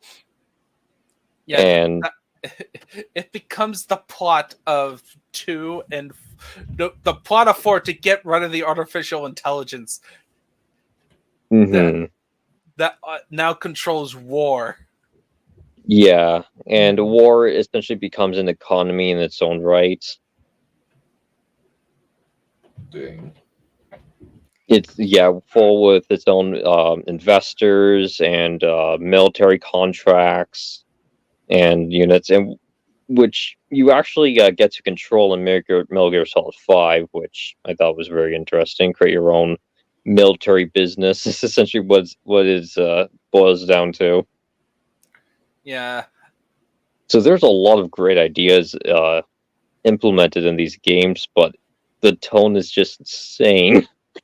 There's so Yeah, many like there's so many paranormal elements intermixed with genuine conflicts that humanity is currently going through. the best explanation actually is that I actually was like, "Hey, I was watching James Bond. Hey, let's make I want to make James Bond with mecha." And then my friends told me, "Actually, that's Metal Gear. It's James Bond mixed with a mecha." Because the titular Metal Gears are giant walkers, so mecha, that fire nuclear missiles. Dang. Also done. Are you familiar with Senator Armstrong? No, I'm not.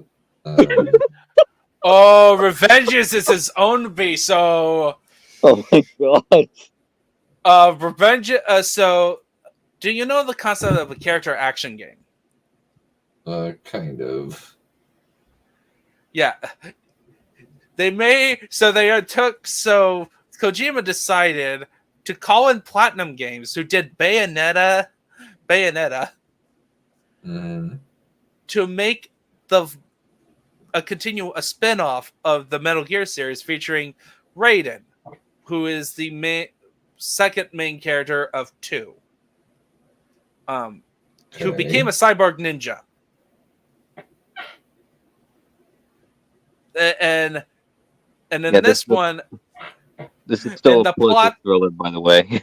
yes, still a political thriller. It's him fighting an American mercenary group that is all about starting wars called Desperado, who is funded by a U.S. senator who wants to start war to end war.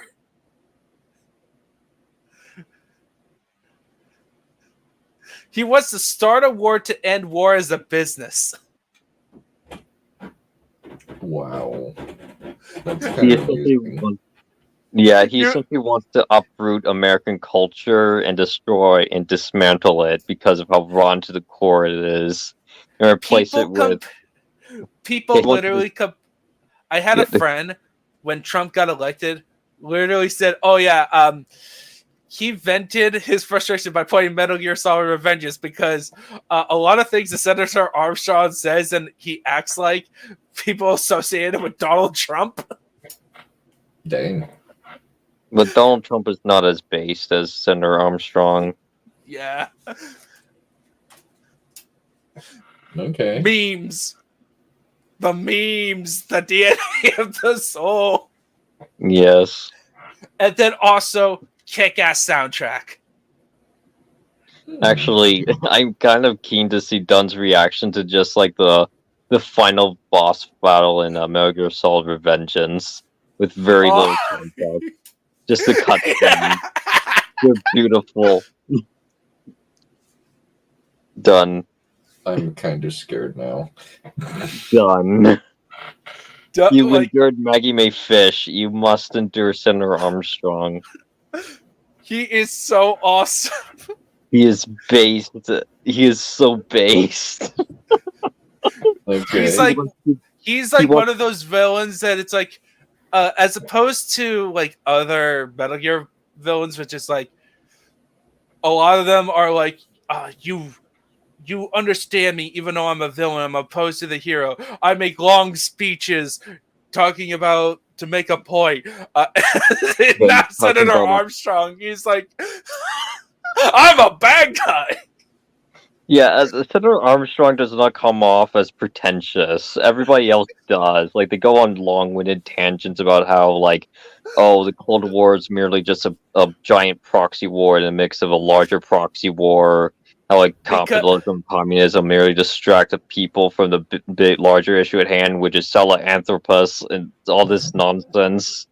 And then because Kojima is an old school hippie. You have to have that in the mix. So it's a series about stopping nuclear war, like all this political thriller, like military stuff, written by a guy who's a hippie. So it's pretentious. That adds more to the ridiculousness. Done. You must watch how Senator Armstrong thinks America is cringe, and every branch in the federal government must be dismantled from the bottom up. Okay. I'm intrigued to say the least. Just type in Metal Gear Solid Senator Armstrong cutscene. Okay.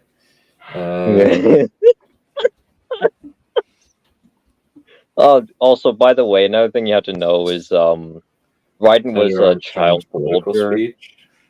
Yeah. Wait, how long is it? Is it the? I've got it. Which one am I looking at? The political speech or the MG It's speech? usually a bit. They're usually a bit longer. Just But I think like just maybe just like Senator Armstrong cutscenes. Just type in that.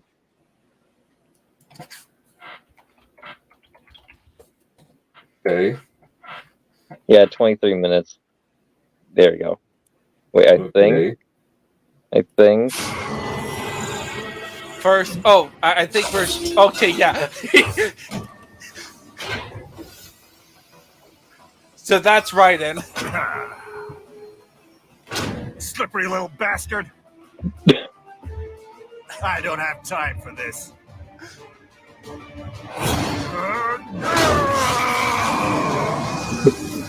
Oh, you've got to be kidding me. By the way, you just fought this giant robot.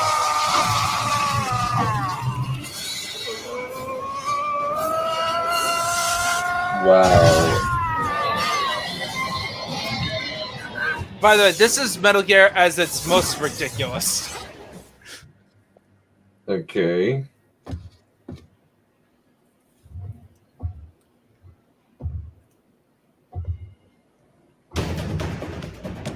Let's go.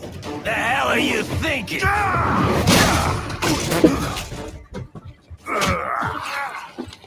Played college ball, you know. That's some cushy Ivy League school.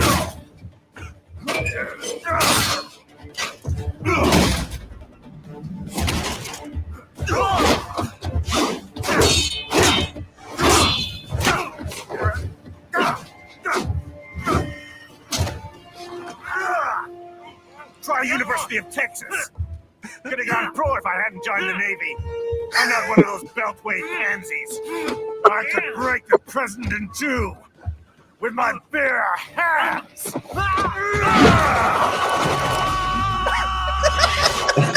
Don't fuck with this, Senator.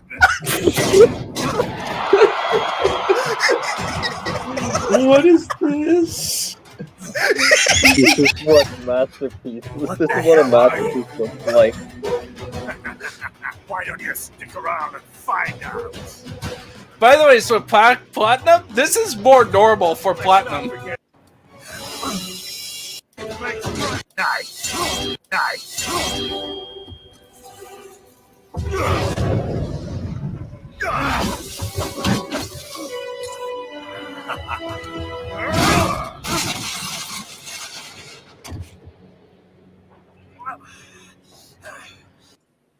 Now Dunn is intrigued. Okay.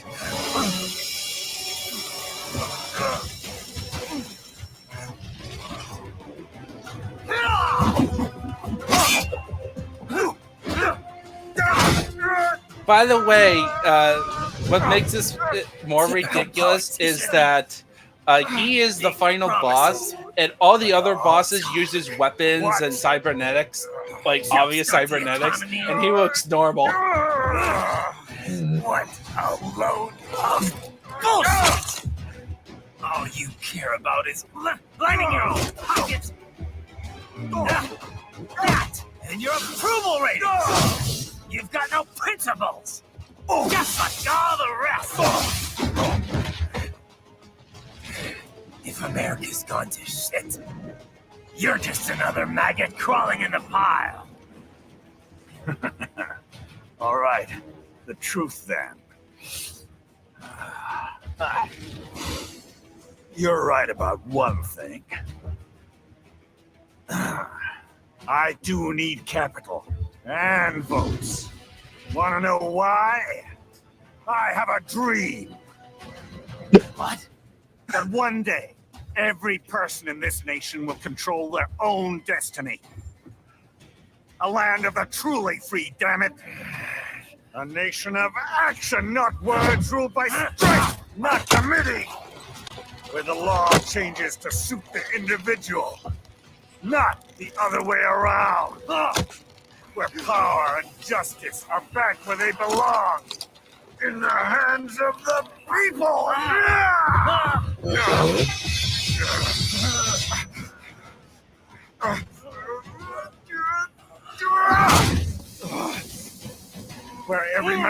free to think, to act for himself. Fuck all these lunatic lawyers and chicken shit bureaucrats. Fuck this 24/7 internet spew of trivia and celebrity bullshit. You aren't kidding. He's based. Fuck American pride. Fuck the media. Fuck all of it. America's diseased, rotten to the core. There's no saving it. We need to pull it out by the roots. Wipe the slate clean. Burn it down! And from the ashes, a new America will be born! Evolved, but unchanged! The weak will be purged, and the strongest will thrive, free to live as they see fit. They'll make America great again! Oh yeah, also long cutscenes. What the hell are you talking about? You still don't get it. I'm using war as a business to get elected! So I can end war as a business. In my new America, people will die and kill for what they believe. Not for money, not for oil, not for what they're told is right. Every man will be free to fight his own wars.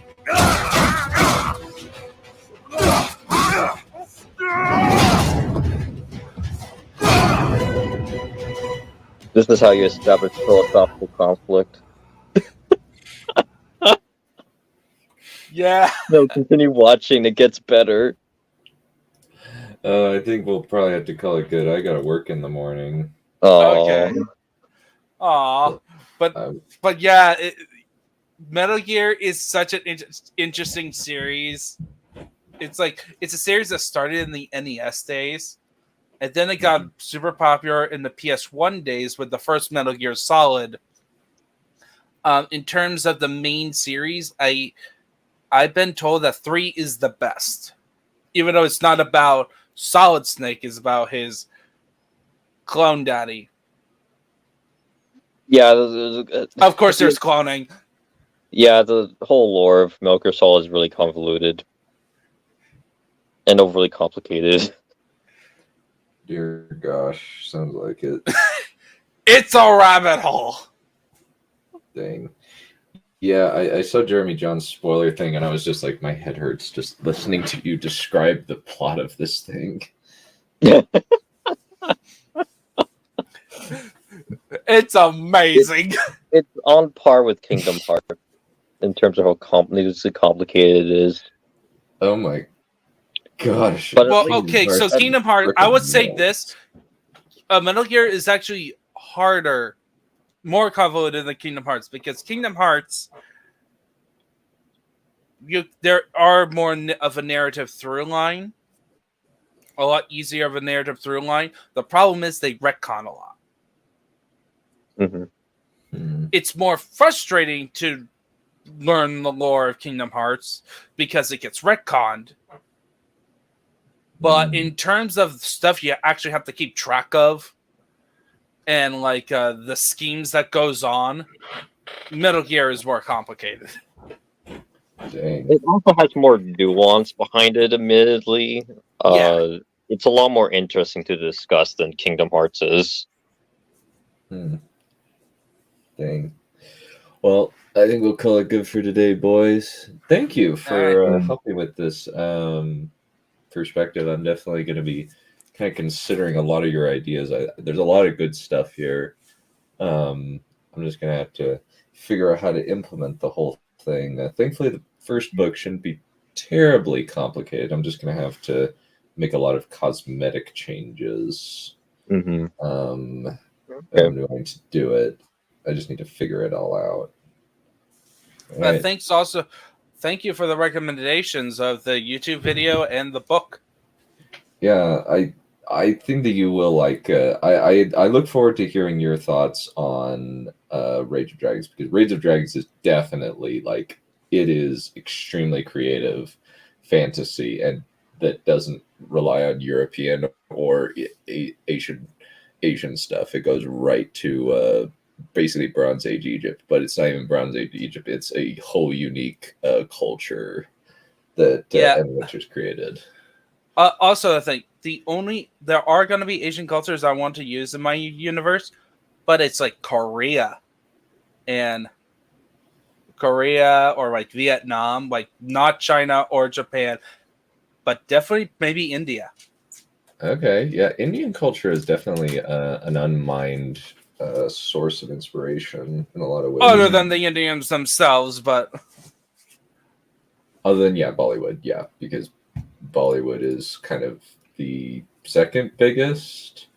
It's kind of funny. They actually Wheel of Time actually tried to get the Indian market by casting a guy named Alvaro Morte, who's very big in India. Mm-hmm. The problem was the approval ratings in India are super low because India is like hyper based, where they're just like, all of your male characters are cucks and losers. Why would we watch your movie? Or not super masculine. Why would we watch your media? It's the region of the world where most of the Hindus live. So, of course, if you contradict any Hindu values, you're going to get laughed at. And the other half of India, or Pakistan, is a Muslim. Not the two people who would go, Western values. Well, specifically, like, current woke values are fundamentally diametrically opposed with Islamic and Indian values. Yeah, it's like, they don't like submissive men. They're like, they don't like that kind of thing at all. They don't like weak male characters. For some reason, that reminded me of this one clip of like these Indians like making fun of the Chinese, and then we have this other clip of like the Chinese making fun of the Indians, and it's so much worse. How so? Like, please tell me. Pardon? How so exactly? Oh well, it's like the equivalent of blackface, but for Asia, but for like Indians and Chinese respectively. Oh wow. Yeah, like the Chinese were not even subtle. That's funny. Asian It's culture. Hilarious. A lot of those Asian nations hate each other That's hard. why it's so much funnier if you understand the political tensions.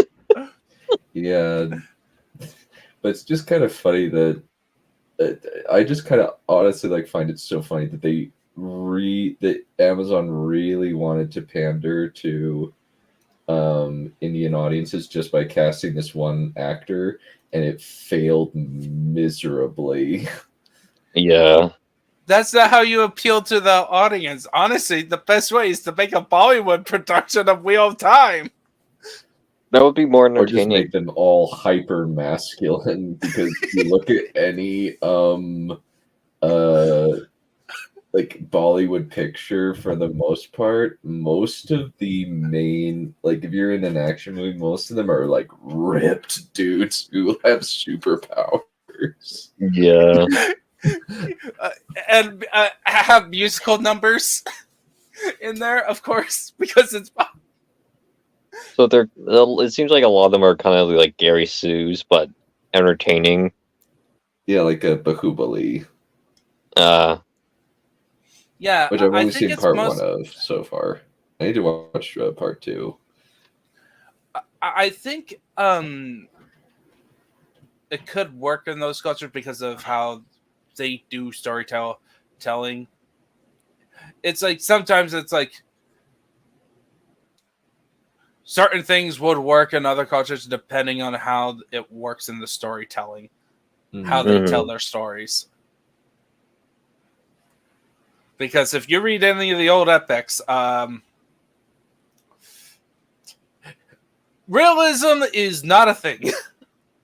Yeah. Nope. It is not. Like, physical flaws, not really a thing. No, dang. Like Beowulf, technically he is not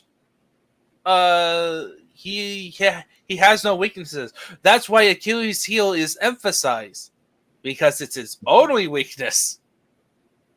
Mm. Well, whereas Beowulf, he only gets killed when the dragon comes around. Yeah, when and he's old. Yeah. Mm-hmm. All right. Well, we will call it good for today, boys. See you later. All right. You too. See ya. Have a good night.